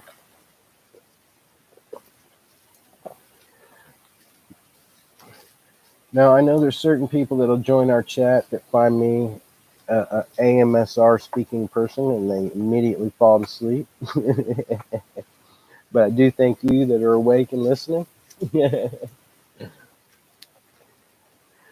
Chapter 6, or Tablet 6, we have to the leadership or to a surprise leadership, Enki reveals a secret. In the Abzu, there roams a wild being akin to the Anunnaki. By augmenting its life essence with that of the Anunnaki, it can be upgraded to be an intelligent, primitive worker. So I want us to stop right here real quick. We'll find this in the story, but notice that we have here the offering to this primitive worker of intelligence or a knowledge. Could that possibly be linked to a knowledge of good and evil, or a taken out of innocence as a type of perfect creation and link with this environment into a slave race? We hear them discussing that creation belongs to the Father of all beings. And this is one of the main purposes of my site and one of the reasons why I began with this text. Because this is one of the clearest writings where they acknowledge that the tampering with DNA is not something that's supposed to be done by the creation, but by the creator. Um, they give their image to the existing beings that they create. Um, they feel that they need the gold so bad to survive that they vote yes to do it. Enki, Ninmah, and Ning, man, Ningishzada, Enki's son, begin the experiments. After many failures, the perfect model or the Adamu is attained. Ninmah shouts triumphantly, "My hands have made it." She has remained Ninti, or the Lady of Life, which we'll find in other myths as Venus or as Isis or as the mother goddess. Ninki, Enki's spouse, helps fashion Tiamat, a female earthling. Now notice it was named after the original planet that was destroyed to make Earth. The earthlings, being hybrids, mate but do not reproduce. Ningizida adds two essences to the branch of life, the life tree of the humans, and discovering the unimproved going on, and Lil expels the earthlings. This tablet is a real matrix tablet because this one really, people want to argue things in scripture, saying that this definitely is this in these tablets. I think we need to be careful because when we compare quote unquote creation with a story that is an obvious manipulation, we need to also look within the Bible and realize that there are two stories of creation also given in Genesis. And as homework, I'll let you Christians go look this up. Um, in the beginning, God created the heaven and the earth. It gives the full 6 days. Within that 6 days, man and female is created just like everything else, man and female. Then we have a reiteration of the creation story, which seems different, which has always confused religious people. And here we go through what seems to be a refining of that creation with the plants and the animals, and ending with the creation of a man by himself. And then out of that, we realize that that worker doesn't have a mate to carry on his line. So we have something brought out of him. So it also uses different words for God in these two stories. The first word being an almighty creator, the second one being a conglomeration or a group that says, let's make it in our image. So, yes, there are correlations within Scripture, but I don't believe we need to say hardcore that this has happened and this is what it is, because as we read other texts, we're going to find out that in the past, this creation stuff went on, but it seems like this tinkering, this is the first time this tinkering occurs. Take one more drag here.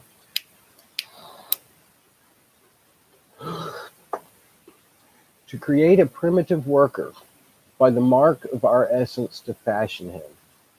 So is Enki to the leader's saying. The being that we need, it already exists. Thus then did Enki to them a secret of the Abzu reveal. Now, this is Abzu, this is South Africa. We're talking the revelation nowadays. It seems like human or Neanderthal life changed in the South African area. With astonishment did the other leaders Enki's words hear. By the words they were fascinated. Creatures in the Abzu there are, Enki was saying, that walk erect on two legs. Their forelegs they use as arms, with the hands they are provided. Among the animals of the steppe they live. They know not dressing in garments. They eat plants with their mouths. They drink water from the lakes and ditches. Shaggy with hair is their whole body. Their head hair is like the loins. With the gazelle they jostle. With teeming creatures in the waters they delight. Leaders to Enki's words with amazement listen. No creature like that has ever in the Eden been seen, and Lil, disbelieving, said.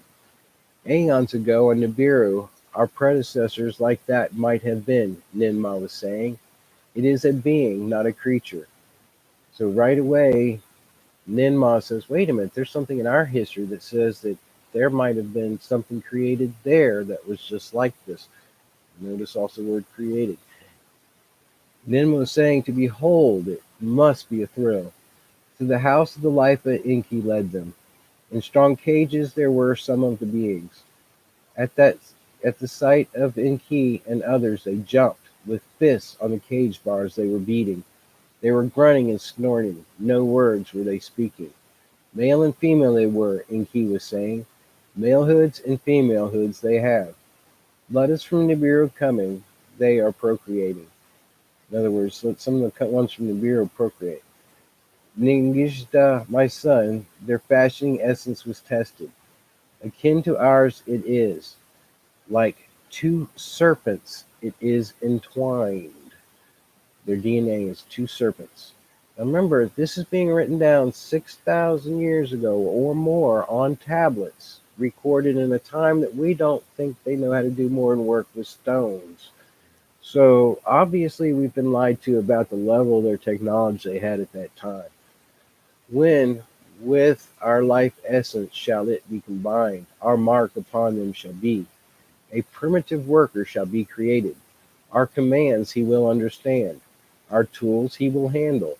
The toil in the excavations he shall perform. To the Anunnaki in the Zabzu relief shall come. So was Enki with enthusiasm saying. With excitements his words came forth. And Lil at the words was hesitating. The matter is one of great importance. On our planet, slavery has long ago been abolished.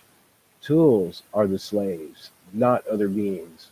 A new creature, beforehand not existing, you wish to bring into being. Creation in the hands of the Father of all beginning alone is held. So was Enlil in opposing saying, stern were his words. Now remember, the ones who fell to earth and the ones described as originally rebelling against God, being the Lucifers, the light bearers, their whole thing was about changing creation to their liking, or to what they believed.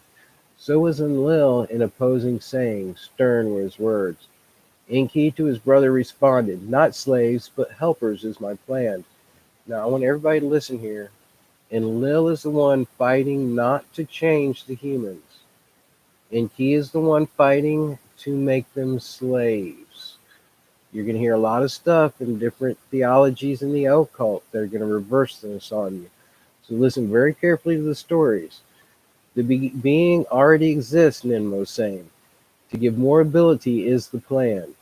Not a new creature, but one existing more in our image made. Enki with persuasion said, let's help their evolution. With little change it can be achieved. Only a drop of our essence is needed. A grave matter it is not to my liking, Enlil was saying. Against the rules from the planet to planet journeying it is. All right, so here we already have established that there's space exploration and planets, that there's journeying between those planets, and that this is actually an established rule amongst the planets already. By the rules of the earth coming, it was forbidden. So before they came to the earth, they were told not to mess with the genetics of the earth. To obtain gold was our purpose. To replace the father of all beginning, it was not. After the Enlil thus had spoken, Ninma was the one to respond. My brother Ninma, to Enlil was saying, with wisdom and understanding has the father of all beginning in us endowed. To what purpose have we so been perfected, else of its utmost use to make? With wisdom and understanding has the creator of all life essence filled. With wisdom and understanding has the creator of all life essence filled. To whatever using of it we capable are, is it not that for which we have been destined? So should we not take this wisdom and use it for our own destiny? So was Nimla's words to her brother Enlil directing.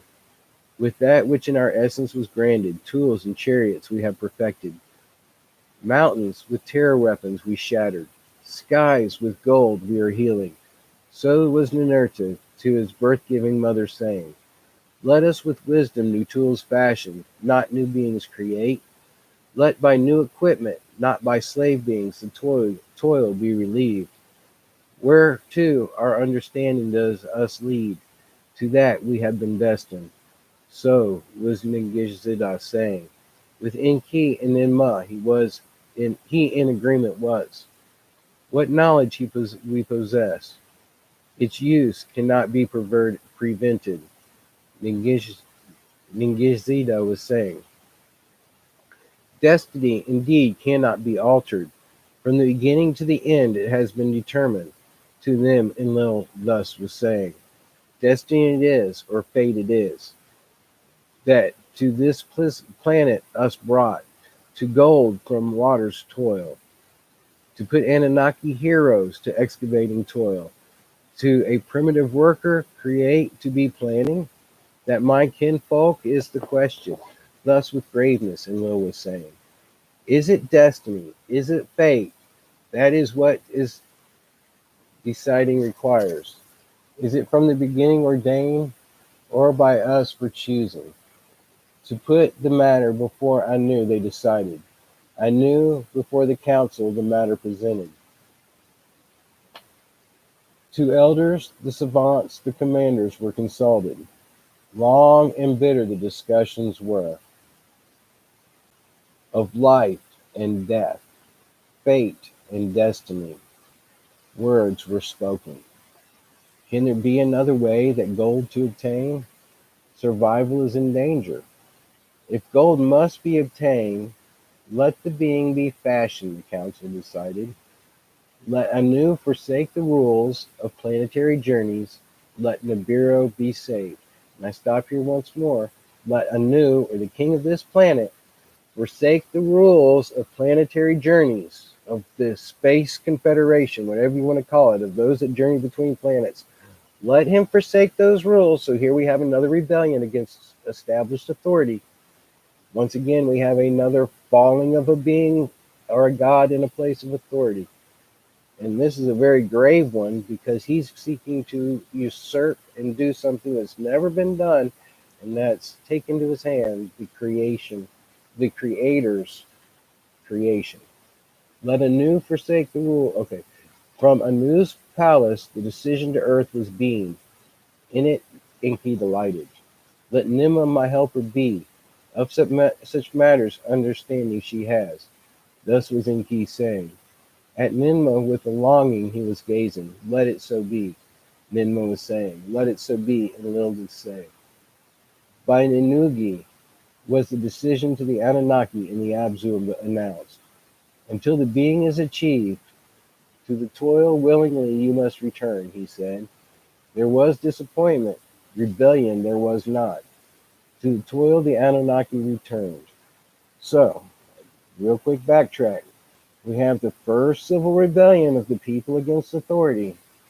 This leads to a suggestion of a solution that contradicts this universal authority. And we have a rebellion by the ruler of this system against that authority to monkey with the genetics of creation. And right now, us humans are doing the same thing to our own genetics. What could this possibly? I mean, it couldn't go wrong. No, huh? Let the let it so be. Nimmo saying, "Let it so be." Enlil did say. By Anugi was the decision to the Anunnaki and the Abzu announced.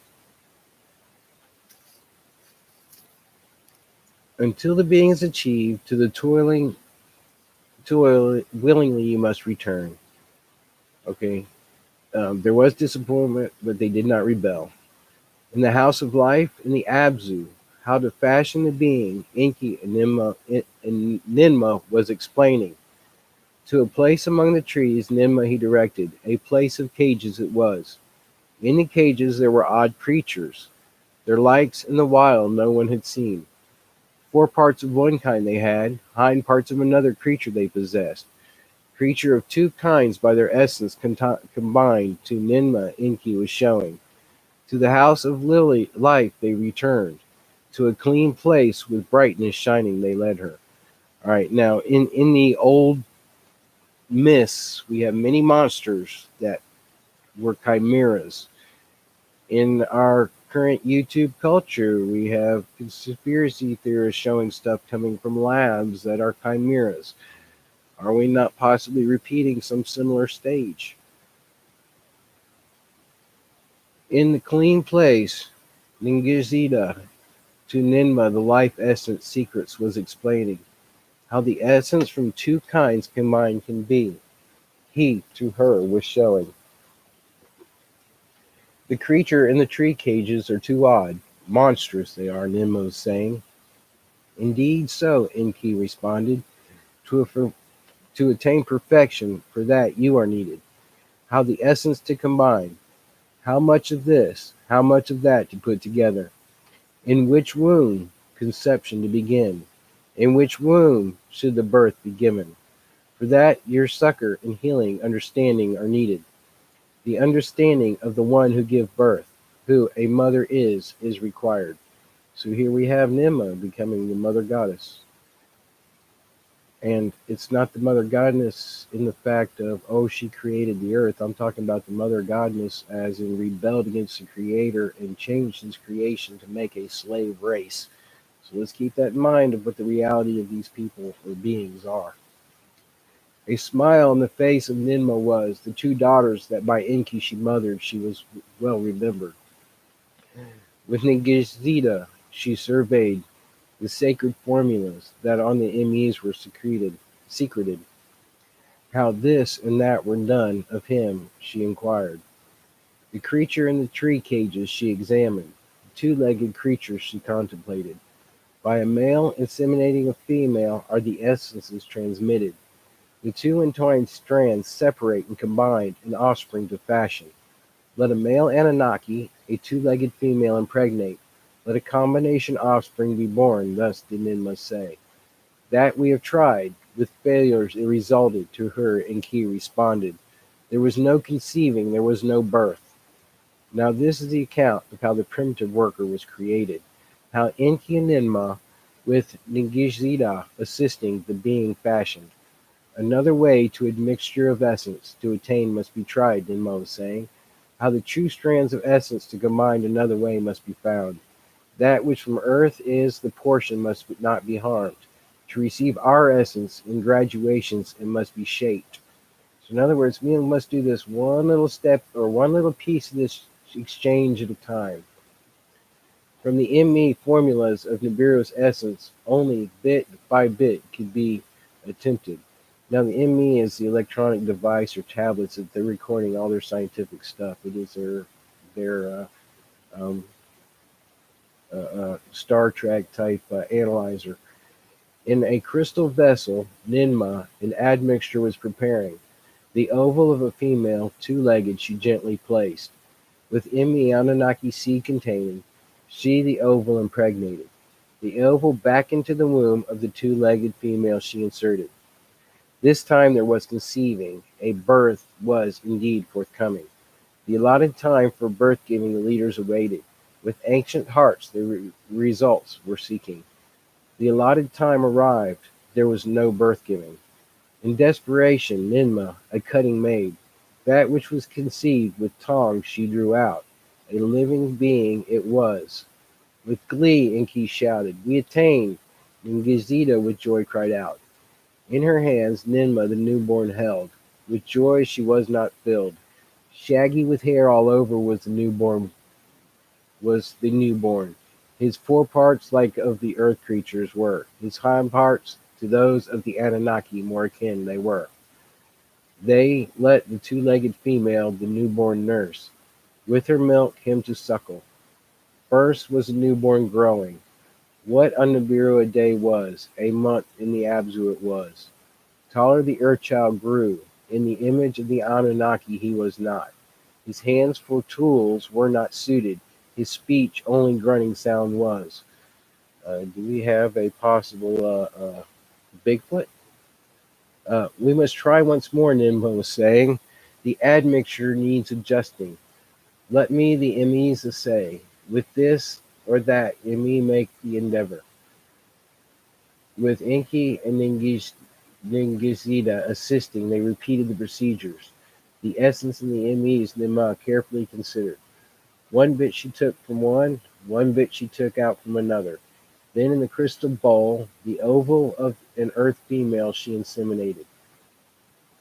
There was conception. At the appropriate time, there was birth giving. This one more is in the likeness of the Anunnaki was. And notice that the birth giving time's 9 months, folks. They let his birth mother him suckle. They let him, the newborn, to a child grow. Appealing what he was by his looks. His hand to hold tools were shapen. His senses they tested. They found they're deficient. The Earthchild could not hear. His eyesight was faltered. Again and again Ninma rearranged the admixture. Of the ME formula she took bits and pieces. One being had paralyzed feet, another his semen was dripping. One had trembling hands, a malfunctioning liver had another. One had hands too short to reach his mouth. One had lungs for breathing unsuited. Enki by the results was disappointed. A primitive worker is not attained to Ninma, he was saying. What is good or is bad is this being by trials I am discovering. I realize, folks, we're not just having a one and done here. We're not having a let's mix up our mixture and boom, hey, look, we made the perfect thing. We're creating a whole bunch of monsters, folks. Ninma Tu and Ki responded, to continue for success, my heart prompts me. One more an admixture she made. Once more the newborn was inefficient. Perchance the shortfall is not the admixture, Enki to her was saying. Perchance neither is the female's oval, nor in the essence is the hindrance. Of what the earth itself is fashioned, perchance that is what is missing. Not of Nibiru's crystals use the vessel, of the clay of the earth make it. Now, folks, let's listen here. They took of the clay of the earth. So is Enki with great wisdom possessed, to Ninma saying, perchance, what is the earth's own admixture of gold and copper is required. Okay, now we have quote unquote gold sepulchres, we have copper and gold tools. Thus was Enki, he who knows things, prompting her to use the clay of the Abzu. In the house of life, Ninma made a vessel. Of the Abzu clay she made it. As a purifying bath she shaped the vessel. Within it to make the admixture. Gently into the clay vessel, the oval of the earth female, the two-legged she put. The life essence from an Anunnaki's blood extracted, she in the vessel placed. By the ME formulas was the essence directed. Bit by correct bit was in the vessel added. Then the oval thus fertilized into the womb of the earth female she inserted. There is conception. Ninma with joy announced. The allotted birth-giving time they awaited. At the allotted time, the earth female began to travail. A child, a newborn, was forthcoming. With her hands, Ninma, the newborn, extracted. A male it was. In her hand she held the child. His image she examined. It was the image of perfection. In her hand she held up the newborn. Enki and Ningizida were present. With joyful laughter, the three leaders were seized. Notice here, folks, that there's a correlation of three amongst the leaders in the creation of life. We find this three repeated, and I'm not saying that we take this as the Godhead, but once again, discussing the order, let's just keep that in mind. Enki and Ningishta were backslapping. Ninma Enki embraced and kissed. Your hands have made it, Enki with a gleaming eye to her was saying. They let the birth-giving mother, the newborn, suckle. Quickly, a child on Nibiru grows, he was growing. From month to month the newborn progressed. From a baby to a child he was becoming. His limbs for the task were suited. Speech he knew not. Of speaking he had not understanding, grunts and snorts were his utterings. Enki the matter was pondering. What was done each step in admixture he considered. Of all that we had tried and changed, one thing has never altered to Nimma, he was saying. Into the womb of the earth female the fertilized oval was always inserted. Perchance this is a remaining obstruction. Thus was Enki saying. Nimka, Ninma at Enki gazed. With bewilderment she him beheld. What in truth are you saying of him? She in answer required. Of the birth-giving womb I am speaking, to her Enki was responding. Of what the fertilized oval nurtures, the birth-giving carries, in our image and after our likeness to be, perchance an Anunnaki womb is required. In the house of life there was silence. Word never before heard, Enki was uttering. They gazed at each other. About what in each other's mind they were thinking. Wise are your words, my brother Nimka at long last was saying. Perchance the right admixture in the wrong womb was inserted. Now where's the female among the Anunnaki her womb to offer? Perchance the perfect primitive worker to create. Perchance a monster in her belly to carry. So was Nimka with a trembling voice saying, Let me of Ninki, my spouse, of that inquire, Enki was saying. Let us her to the house of life summon, the matter before her lay out. He was turning to depart when Ninma put her hand on his shoulder. No, no, to Enki she was saying. The admixture by me were made. Reward endangerment should be mine. I shall be the one of the Anunnaki womb to provide. For good or evil, fate to face. Enki bowed his head. Gently he embraced her. So be it, to her he said.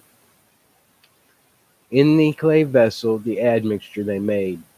The oval of an earth's female with an Anunnaki male essence they put together. The fertilized egg into the womb of Ninma with Enki was inserted. There was conception. The pregnancy by an admixture conceived. How long will it last to each other they wondered. Will it be 9 months of the Nimiro, or will it be 9 months of the earth? Longer than of earth, quicker than on the Nibiru, travail came. To a male child, Ninma, birth was given. Enki, the boy child held in his hands, the image of perfection he was. He slapped the newborn on his hind parts, and the newborn uttered proper sounds. Whoa, folks! While the first human baby gets slapped on the butt, guess what? We all get slapped on our butt. Isn't that interesting? He handed the newborn to Ninma. She held him up in her hands. My hands have made it, victoriously she shouted. Now this is the account of the Adamu, by name was called, and how Tiamat as a counterpart female for him was fashioned. So, folks, as a slave-created race into a slave-created society with a beginning with very slave-oriented practices. It's amazing how with trauma, it seems that this final uh, uh, Homo sapien race may have been steered. Now, this is the account of how the Adamu by name was called, and how the Tiamat as a counterpart female for him was fashioned. The newborn's visage and limbs the leaders carefully examined. Of good shape were his ears. His eyes were not clogged. His limbs were proper. Hind parts like legs, fore parts like hands were shaped. Shaggy like the wild ones he was not. Dark black his head hair was. Notice we have black hair here. That plays hair color seems to play great importance in genetics, and the first ones had black hair. Smooth was his skin, smooth as the Anunnaki skin it was. Like dark red blood was its color. Like the clay of the Abzu was its hue. Many have noticed how Edom and Adam all mean red, And notice we have a dark-haired red man created here. They looked at his malehood. Odd was its shape. By its skin was its forepart surrounded. Unlike that of the Anunnaki malehood, it was a skin, its forepart was hanging. So, folks, we have here a difference between the creation and its God. We have here a beginning sign of brain fart. Yeah. On the eighth day, we take the baby and have the foreskin circumcision. We have a hint of circumcision here at the beginning of humankind. Once again, a slave tradition set up to mark. Anyways, let's continue on. They looked at his malehood. Og was its shape, and by skin its form surrounded. The Anunnaki didn't have that we just discussed.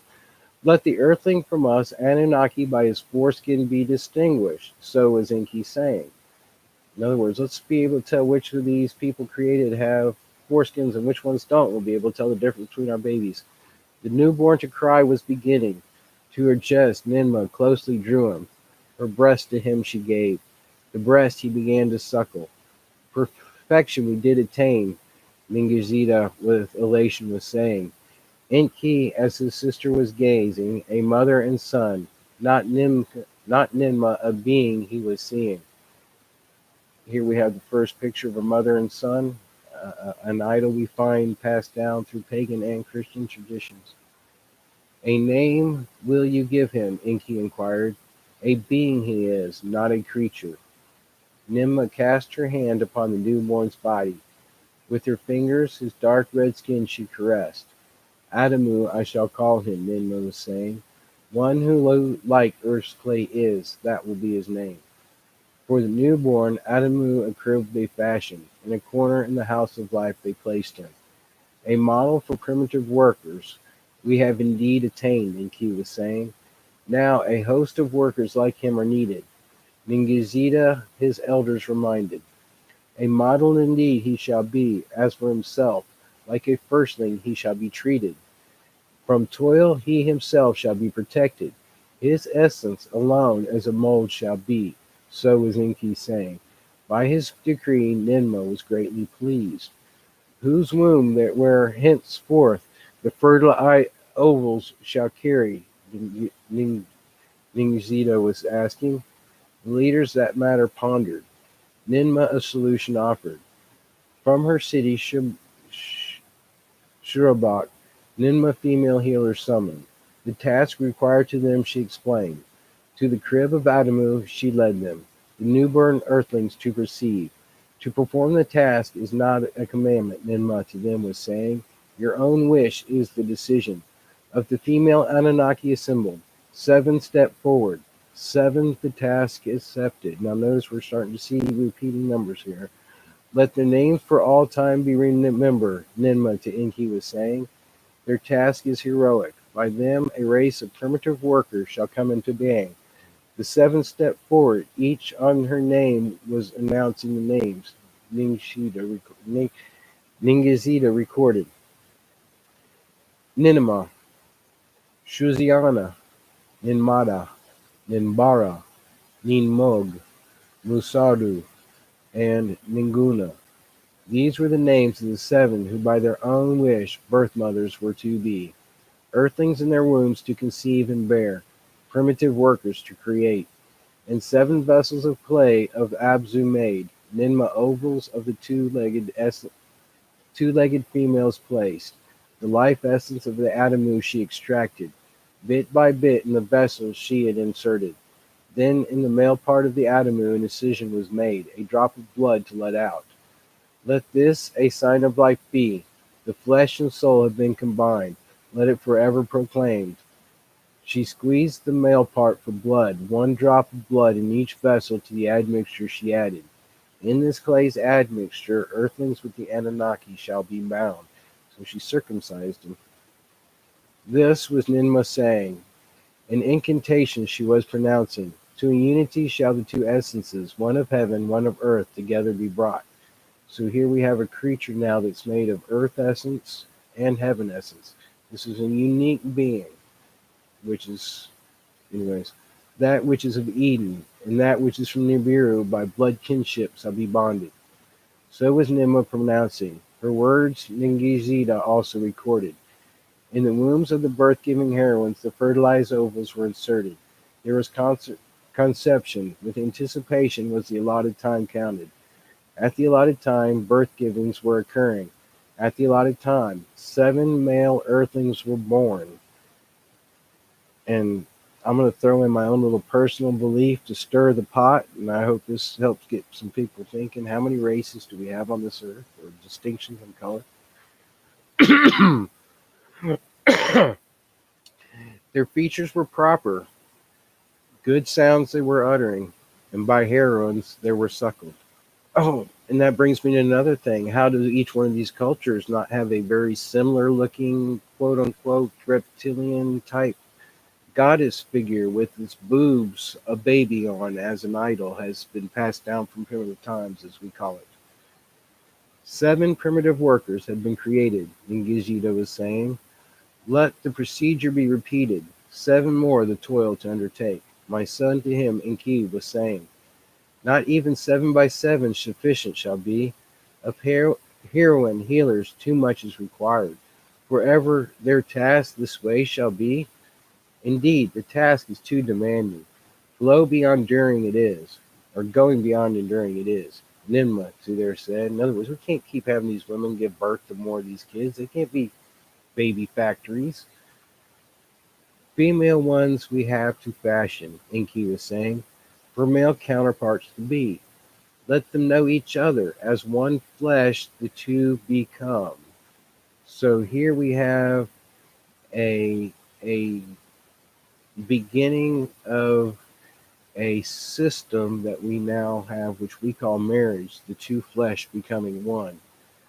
Let them by themselves procreate, on their own the childbirthing make. The primitive workers by themselves give birth, Anunnaki females to relieve. The ME formulas you must change, from male to female adjustments make. So did Enki and Nigizida say. For a counterpart to the Adamu to be fashioned, in the womb of an Anunnaki female conception was needed. So did Ningizida to his father Enki in responding say. Enki at Ninmah his gaze directed. Before she could speak, he raised his hand. Let me this time Ninki, my spouse, summon. With strong voice he said, if she is willing, let her the mold for the female earthing create. They to the Abzu, to the house of life, Ninki summoned. They showed her Adamu. All that matters to her they explained. Of the task that is required they gave explanation. Of success and danger to her an account gave. By the task Ninki was fascinated. Let it be done, she to them said.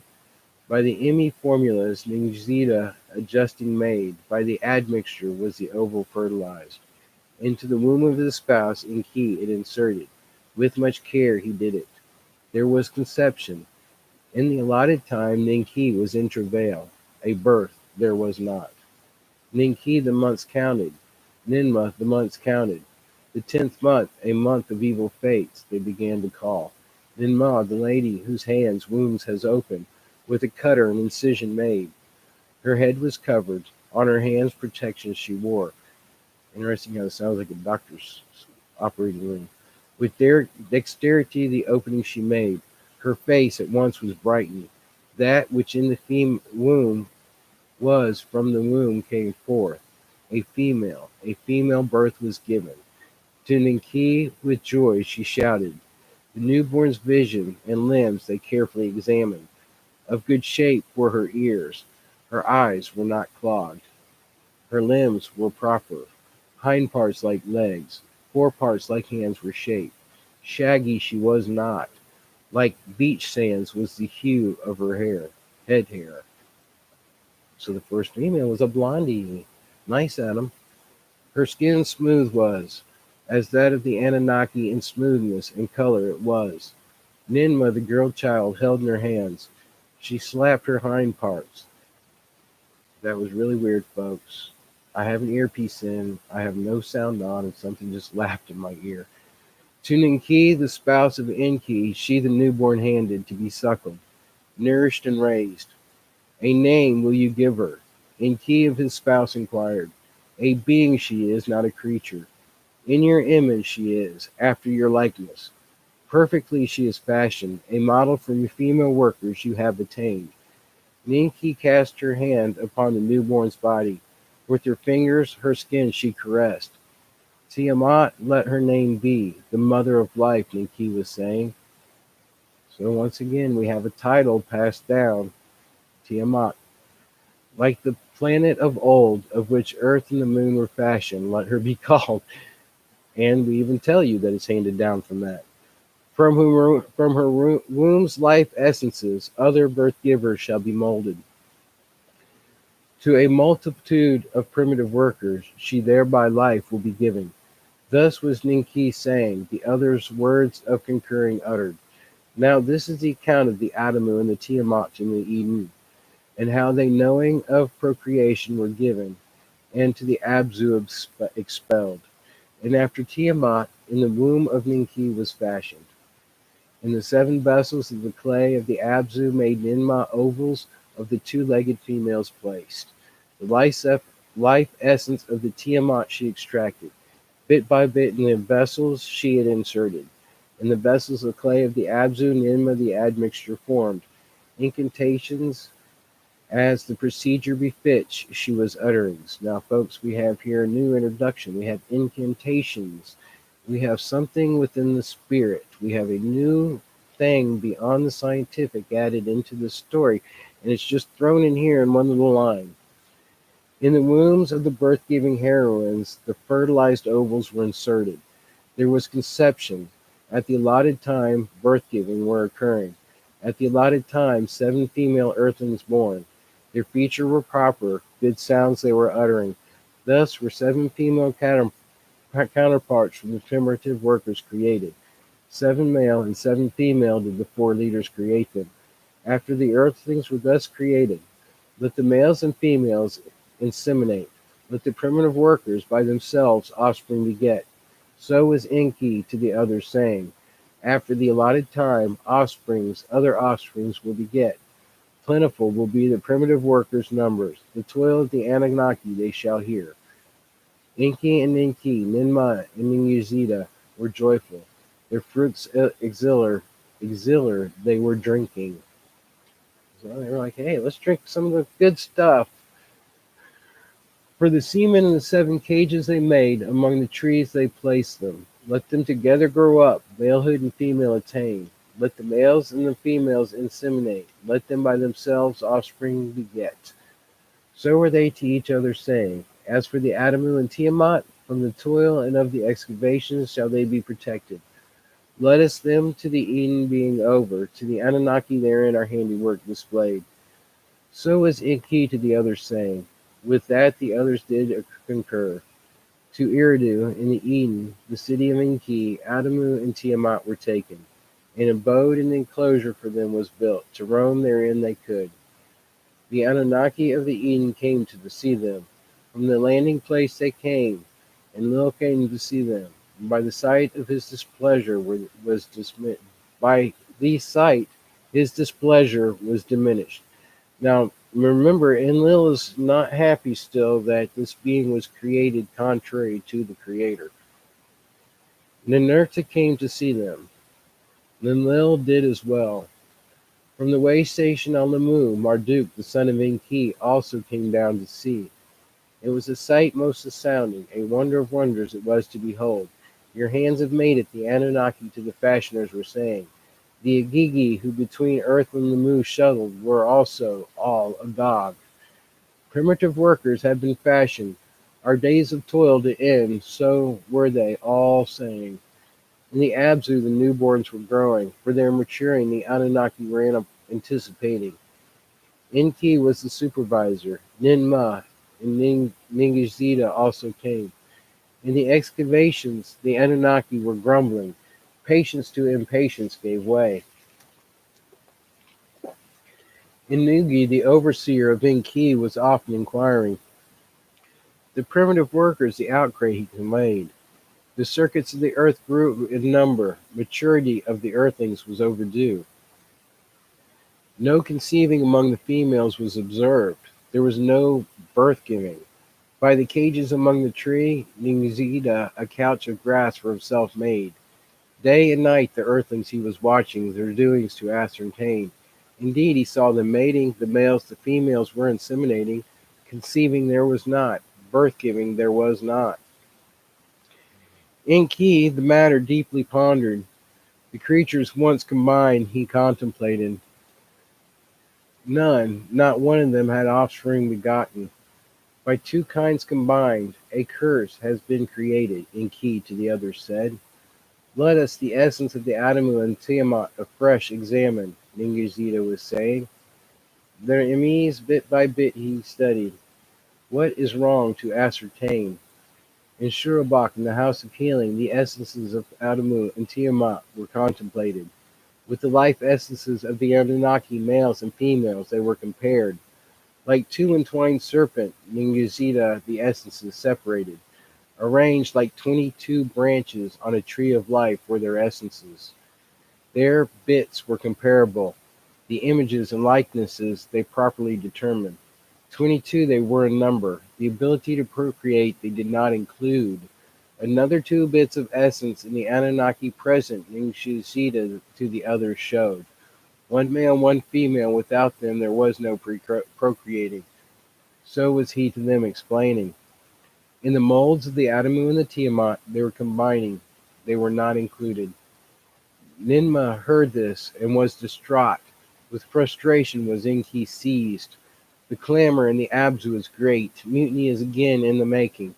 So was Enki to them, saying, primitive workers must be procured, lest the gold extracting shall be ceasing. Ninguzida in these matters learned. A solution was proposing. To his elders Enki and Ninma in the House of Healing he whispered. They all the heroines who Ninma was assisting sent away. They locked the door behind them, the three with the two earthlings alone remaining. Upon the four others Ninguzida a deep sleep caused to descend. The four he made unfeeling. From the rib of Enki the life essence he extracted. Into the rib of the Adamu the life essence of Enki he inserted. From the rib of Ninma the life essence he extracted. Into the rib of Tiamat the life essence he inserted.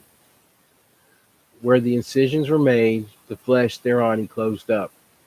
Then the four of them by Ninguzida were awakened. It is done, he proudly declared. To their tree of life, two branches have been added. With procreating power, their life essence are now entwined. Let them freely roam. As one flesh, let thorns knot each other, Ninma was saying. In the Eden's orchards, to freely roam, Adamu and Tiamat were placed. Of their nakedness they became aware. Of malehood and female they were knowing. Tiamat, of leaves of aprons made, from the wild beasts to be distinguished. In that heat of the day, Enlil in the orchard was strolling. The shade he was enjoying. Without exception, Adamu and Tiamat he encountered. The aprons on their loins he noticed. What's the meaning of this? Enlil wondered. Enki, for explaining, he was summoned. Now I want people to listen to similarities in these stories. The matter of procreation Enki to Enlil explained. The 7 and 7 had failed. To Enlil he admitted. Ningzida the life essence examined, and an additional combining was needed. Great was Enlil's anger. Furious his words were. The whole thing was not by my liking, for acting as creators I had opposed. The being that we need, it already exists. So were you, Enki saying. All we need is to put our mark on it, thereby primitive workers to fashion. Healing heroines themselves put at risk. Ninma and Enki were endangered. To no avail it was all. Your handiwork was a failure. Now, the last bits of our life essence. To these creatures you have given. To be like us, in procreation knowing, perchance, our life cycles on them to bestow. Thus did Enlil with angry words speak. Enki, Ninma, and Ningzida summoned with words Enlil to pacify. And real quick, I'm going to say what he's saying is okay, You were told only to use part of the DNA. Now you've gone and used all of the DNA. You're creating a slave race who's going to have a long life. Is this fair? Is what he's saying to them. The branch of long living to their essence tree was not. Ninmah then spoke up. To her brother Enlil she was saying, what was the choice, my brother? To end it all in failure, Nibiru and doomed to face its fate, or to try and try and try, and by procreation let earthlings the toil undertake. Then let them be where they are needed, Enlil with anger said. To the Abzu, away from the Eden, let them be expelled. So we have Enlil saying, if you're going to make a worker, then they're not going to just hang around here in the Eden. You need to take them over there to the Abzu. I'm really upset that you've created a very long life creature that's going to be a slave. And we are hereby at the end of the sixth tablet. I have to back up here. My phone has died, so I lost track of chat about midway. We're looking at about 12:20 in time. Take a few minutes to wrap up here. Get back over here. Hey, Lost Dog. Thanks for joining us, buddy. Rex's people, man. Thanks, bud. Thanks you came in. Actually, Rex's people, it's not coffee. I do on occasion drink coffee, but that much caffeine would not be moderation for me. And I do start out with 1 cup of that I drink before noon with caffeine in it. Usually tea or an energy type drink made out of Kool-Aid. And then after lunch, water or a decaffeinated tea. I cut the caffeine off at lunchtime. I found out that's the only way my body will find a resting place in the evening at the right time. Doesn't always happen, but if it's going to happen, that is one of the keys. Small Tooth, bud, thanks for coming in, bud. I hope you're feeling okay today. As you can tell from my general demeanor, that I'm having a pretty good morning. The Crohn's wasn't a major issue today, and I sure hope that you're having some comfort and some blessing in this day, brother. Look through here and see what y'all said for a minute. No wonder my mind is like a roller coaster. My genetics. Actually, brother, that is exactly why it's a roller coaster, because as a slave created race, we have a spirit that strives for a natural freedom that we are endowed with by a creator. That freedom that the creator put in us to commune and correlate with our nature in a proper method was taken from us, and a slave system was built whereby we began to abuse or overtake from nature. Um, we began to use its resources to our own avail or our own needs, not particularly us, but as a slave race to give to those above us. Um, it is the reason and the system they have set in place by which they control psychological behavior as a group and as a society. It is the reason why we see these archetypes of circumcision, of the butt slapping, of chantings or incantations. All these things are part of a spiritual law that was built into this universe by the Creator. Everybody always says, well, if the Creator's there, why does He let this to happen? It's not particularly that He let it to happen.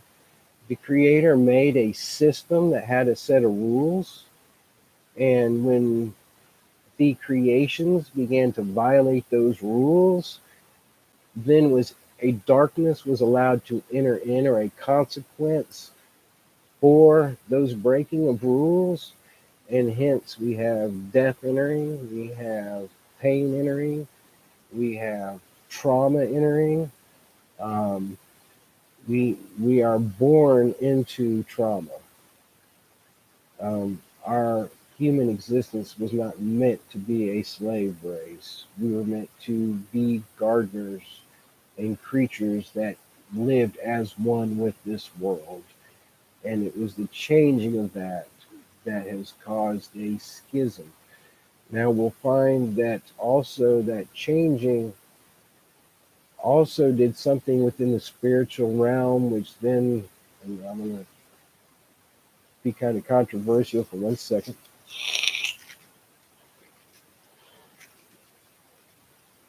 In the perfection of our spirit toward the essence of the Creator, or to rejoining the Creator, or becoming what the Creator has created us to be, this choices that we have to make in this physical reality with this flesh suit is a very critical, like stone to iron type thing.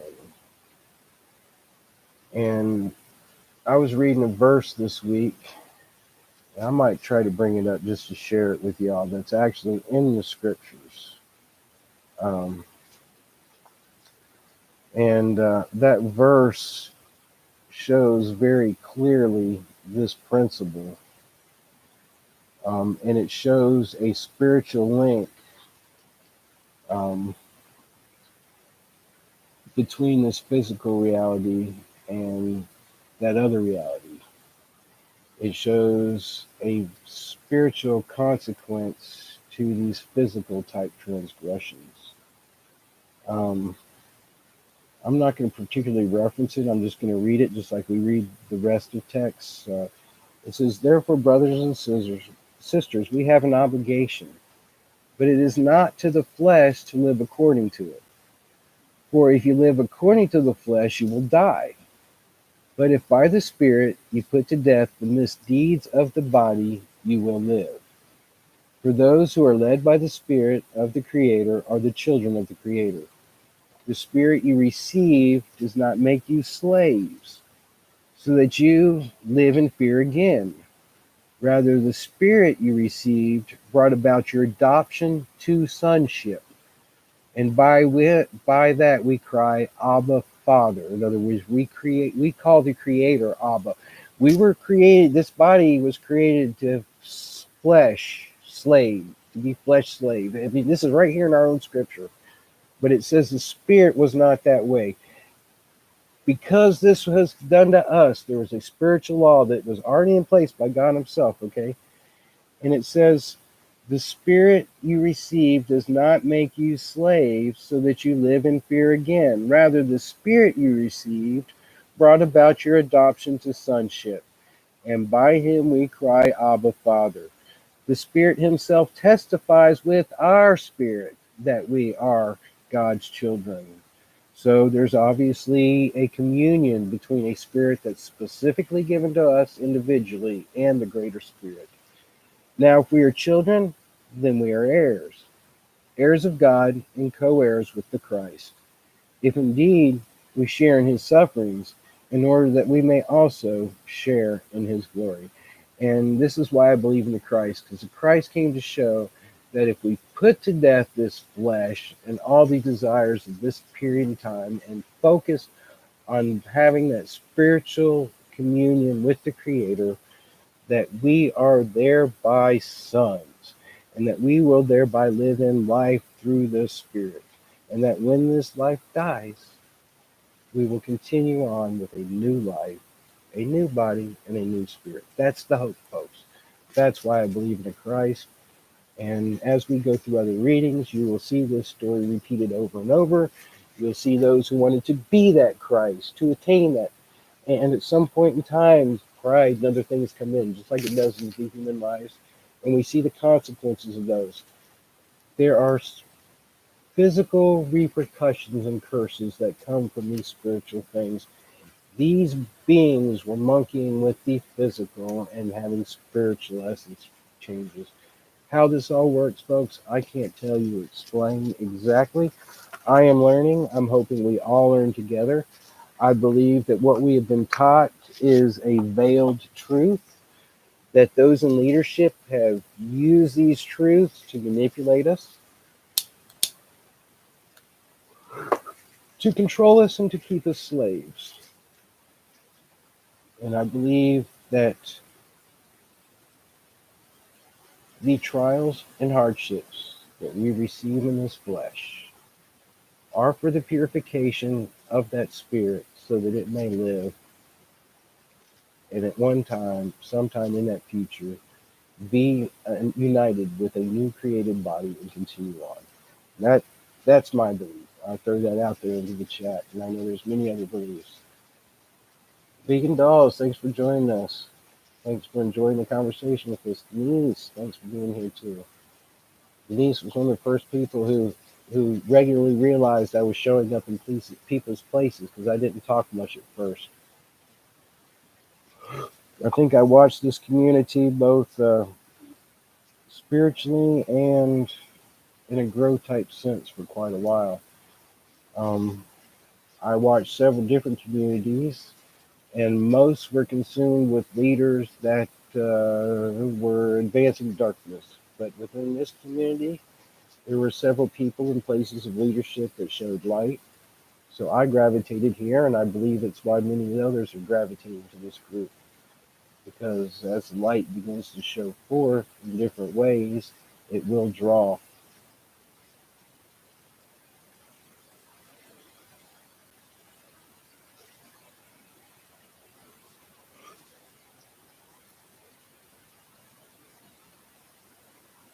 I miss something here, Joe asking about a right ear. Mr. Bone, thanks for coming and joining for a time. Thanks for the support and showing up.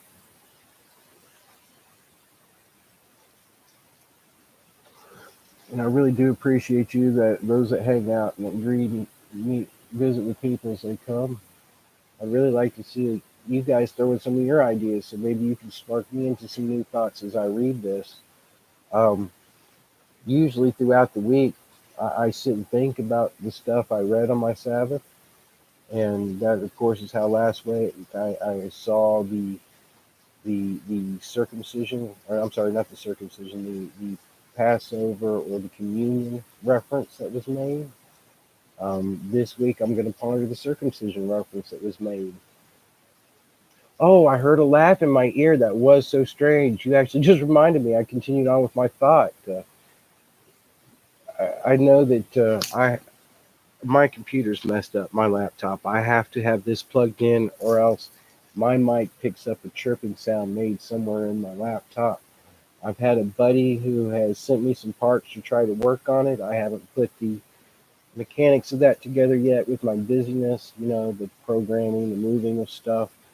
But I keep this in my ear. Well, this has no sound on my computer. I do that so that nothing can distract me. And all of a sudden, something was laughing in my computer wire. I don't know if it's picking up feedback from somewhere or what, but it was the strangest timing. Um, I will share a bit of myself with y'all, something I don't talk about a lot. When I was 5 years old, I began seeing little people. My father was a Southern Baptist pastor. He was raised by a very heavy handed father. It was the only thing he knew. I was disciplined heavily, I was disciplined publicly. I was to be an example to the whole church and my community as well as to my family. Um, sure thing, Jed. We'll do that later. Um, I I suffered traumas that most children should not go through early. I did not know it was trauma. It built a character within me where I was very boisterous. I sought attention in many of the wrong ways. I'm going to rewrite here. Um, I thought very highly of myself because I had a special gift nobody else. These beings were talking to me. These beings were giving me knowledge and secrets. And folks, these secrets and dreams, or these tablets and stuff, they were showing me these histories before they were ever unearthed to the public. And that's the reason why when I started reading these things, I absolutely freaked out, because these same beings were the beings that have guarded these sayings and teachings over time. Um, these patterns and stuff, through my trauma, caused psychological issues that made me break through a veil that I had to escape physical pain. So I learned to shut my body off and go to another place. And in that place, and now remember, this is inside of a Baptist home where spirituality is a locked thing that only happens by angels. Um, this was to a very, very conservative man's child. They didn't know how to deal with it, they didn't understand it. Um, I'm being gracious at this point because that's how I learned to forgive.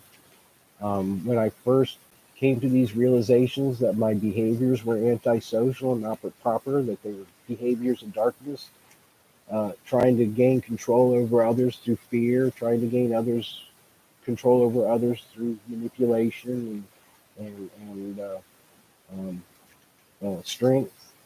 Um, I had to learn new tools to act psychologically properly social and positive, how to live a life of being a loving, giving person. To me, love was always equated up with pain till I was in my 20s. There was no love without pain. And I look at that as a strength now and understanding that it took the pain of the Christ to bring forgiveness of sin and an understanding of that pain being what removes us from this physical and propels us into another spiritual place. Stony Baker, thanks for coming in, brother. It's good to see you. Um, Jetta Joe, it was not scary at the early stages because the beings that came to me did not present themselves as either good or evil. But as I began to learn to play with and manipulate powers and forces, the blessings and cursings began, and I can distinctly go back and lay my fingers on things I have done in my life that were cursings to others that are the result of my physical cursing on my body now. And I think and thank the Creator that I get to undergo the hell and the punishment for that now, and not as an eternal punishment, that I can correct that now by becoming a being of light and one who gives instead of takes, as one who blesses instead of curses. It's the reason why I always greet with be blessed. That I leave a blessing with everybody until they say, I don't want you to bless me. Um, and it's pretty clear that when people tell you, don't bless me, get away from me, we're just to say, okay, you don't want blessing. That means you have nothing that I have to offer. You want nothing I have to offer. We wipe our hands, we shake the dust off our shoes, we let them go back into the world spiritual system and be ground up by it so that hopefully they one day too, they will find the light. Because this world system, this pain, this trauma, all these evils that the earth is correcting itself with is to make them as much a better spiritual person is to make us a better spiritual person. It is the Creator's desire that none perish, that all live, that all of us come to that time of death with enough jewels left over in our life that when the crap burns up, there's something for us to go on into eternity. Because if everything burns up and there's nothing left, everything we've done is out of our own desires and fulfillment, then there's nothing to go on into eternity. We cease to exist. And I think that's a greater punishment than even what we conceive as Christian judgment. Because if you read scripture, you find those judgments are reserved for those that purposely work against the Creator, both in the spiritual realms and those that join them in this realm. That's who the judgments are created for. That's why the old gods sit in judgment now and will one day be judged again. Because every time we curse, it brings a judgment. It brings death. It brings death to us and it brings death to those around us.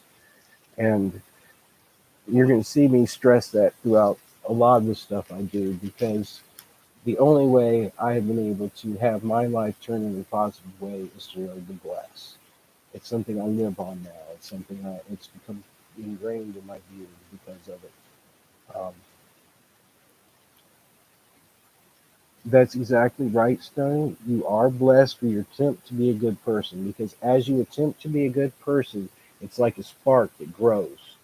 And as that light grows within you, it draws blessing as much as it allows you to bless. Blessing is a circle. It's not something that destroys, it brings life. When you give something out of a blessing, it's going to come back. You can't outgive generosity. It doesn't matter whatever pretense it is that it is taken from you. If you give it away and let it go out of your hands, it's going to bring you a blessing later because generosity returns its own rewards. This is found throughout the Proverbs of all of the religious teachings. And Stony, they don't try because the system has told them there is no hope. And that's where the children of light need to begin to show hope. We need to begin to give those little testimonies of where hope happens in our life. We begin to show those little sparks of things that happen in our life. And I have been a long time without this, and I am starting to feel it. Cheers, everyone.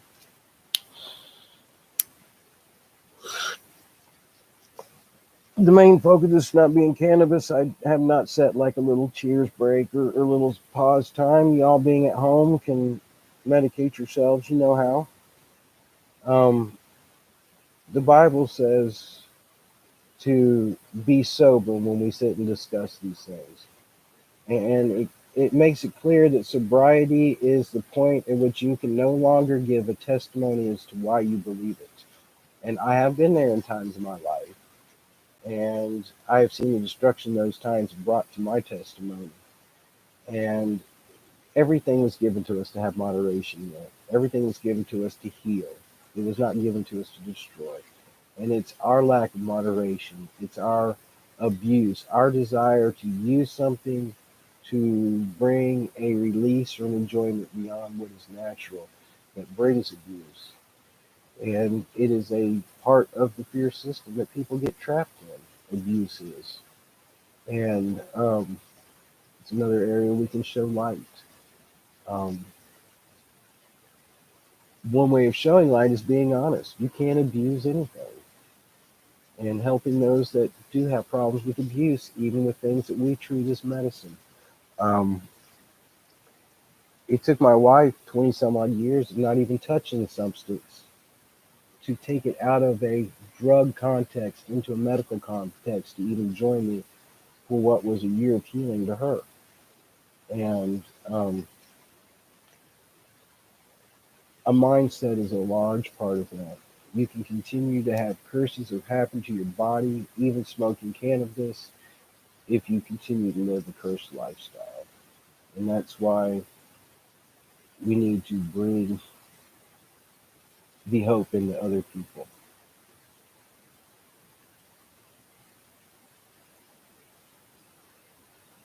And Jetta Joe, we're not supposed to be satisfied, and I think that's where we've been lied to.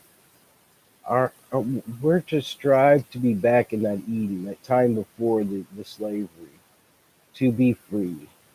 That is what our whole being was made for. And for many, trying to attain that perfection here becomes a struggle, and they're never able to find satisfaction in anything they do or anything around them. Um,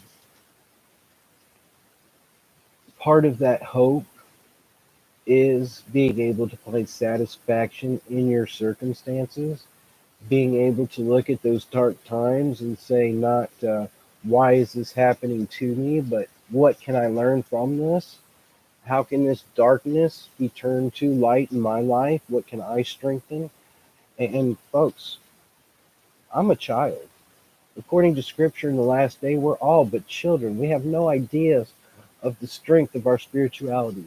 We have no idea of the capabilities of our spirituality because it's been robbed from us. We've been lied to that we are nothing more than a slave race.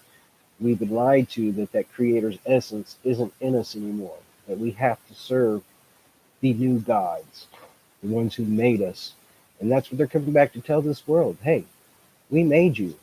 They're letting us discover these things, not so that we can see the creator, no, As a matter of fact, they spin it so that Enki and Lil are two different people because they know that not everybody's going to sit and read this and see the truth, but that they can take pieces out of it and lie to you and use this to control you as well, just like they've done with every other scripture. And they're going to say, "We made you. You're our slave, and the only way you're going to have happiness is to continue in that slavery."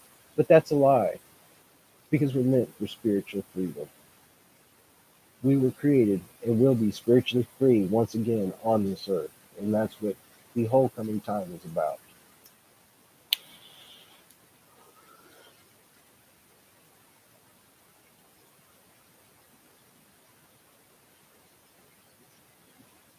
Jojo, that is, I stopped at the beginning of your thought. Thank you for completing your thought as well. Um, I took your we all fall time, we'd all do fall down from time to time because this flesh is a suit we live in. This flesh was made to seek survival in this hostile environment. This suit was made to interact with that hostile environment. And so, as we live within it, it's going to want to control, it's going to want to be comfortable. And this hostile environment is never going to allow it to attain those things. And it is learning to be comfortable in that that brings peace, patience, comfort. And when that peace, patience, and comfort comes, we can then offer it as hope of peace, patience, and comfort to others. Jetta, don't worry. You ask anybody in this community that I am the worst that way. My brain is, well, I was born left handed. Well, I was born both handed, but I was predominantly left handed. I was taught by the school system. I sat on my hand for 1 year in school and learned to be right handed. Now, I know that's kind of funny, but it's two different ways of thinking within our head.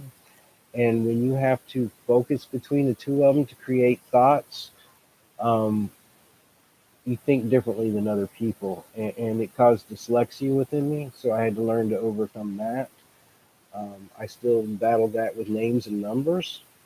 And I believe that it's intentional by the Spirit so that I don't get locked into all these verses because that's how Christians and every other religious sect, they start dissecting pieces.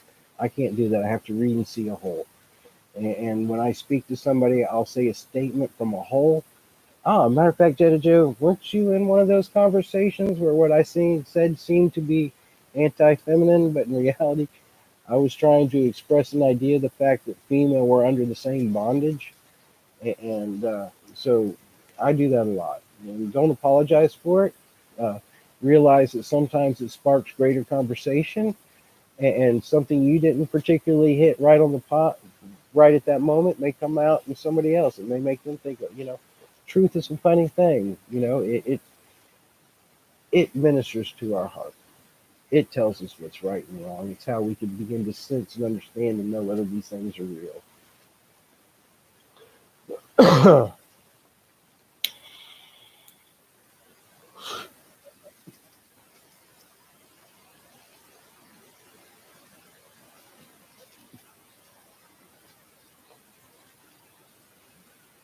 I find it very interesting that similar traumas cause similar thinkings.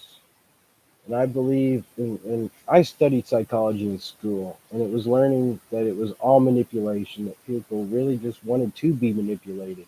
That I had to step away from psychology and went into building stuff. It was safe to put puzzles together because I didn't have a spiritual responsibility or soul responsibility to other people. All I had to do was make them a comfortable place, which was easy for this physical body to do. My illness now is changing that. It's flipping it to where I'm now seeing a spiritual responsibility. And it's these similar traumas. have become a control system that is taught and learned. And it's had thousands of years. And it's why I personally believe that these same Anunnaki beings are still here in some form. And later on, as we read stuff, I still believe they're stealing our gold in some form. Especially if you start looking at some conspiracy stuff about where's all the gold gone. Um, I'm just going to finish chatting out this last few minutes. I'm not going to read another one this week. I'm winding down, and thank you for sitting and talking with me for a few minutes. And Stoney, I want you to know that even without trying, some people and things they say and do spark others to try. And some of the silly, crazy stuff you say and do, I found little truth nuggets you like to throw in there. Don't think you're disguising it and hiding it from me, buddy. Um, it comes through.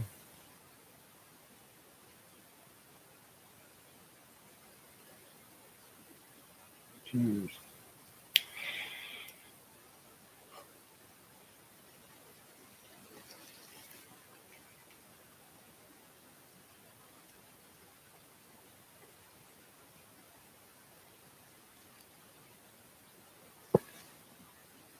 And vegan, I want you to know that it's maybe not clear to everybody, but there's distinct traumas that you've gone through, um,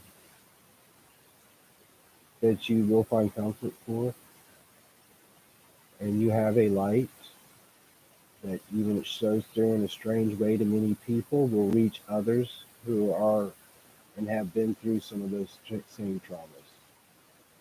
And having been in that darkness for a period of time in my life,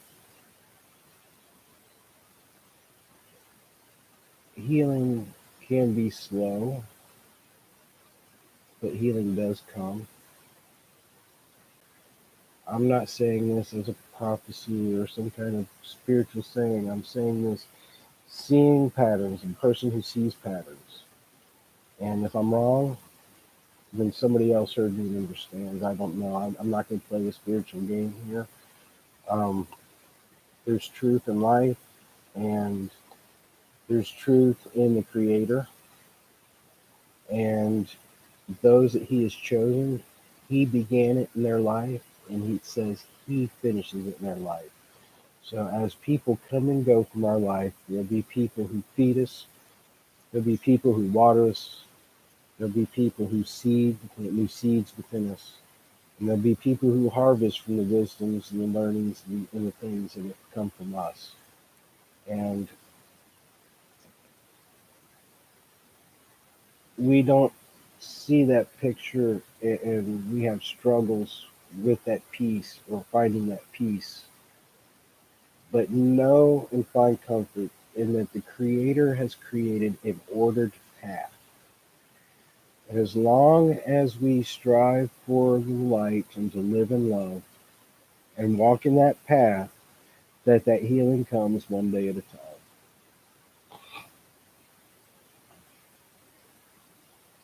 And I know people may watch this later and find it strange I address some people in here, but if you're in here talking with me too, and we're having a conversation, um, I can't see things and not talk about them, because that then makes me responsible for it. And I've been responsible for so much wrong that I'm too blunt and can't do it. There are spiritual gifts. There are those that are gifted with seeing. There's those gifted with wisdom. There's those gifted with knowledge. There's those gifted with all kinds of things, because the Spirit controls all. I'm not saying these things for spiritual gift. I'm not saying these things for some type of divination. I'm saying these things from walking in a path and seeing truths and healing as a testimony of what I've lived. And that's the hope I'm offering. Walk in the light, walk in the love. And as a matter of fact, this is the perfect ending because this is what I try to end with. Yeah, walk in the light, walk in the love, follow his path, and the Creator will put a light before you. Thank you all for being here. Pray for each other this week. Give each other a blessing as you think about it. Let's begin to reverse this tide of darkness. Shabbat Shalom. May the Creator's peace rest on you, and may his blessing come to your homes.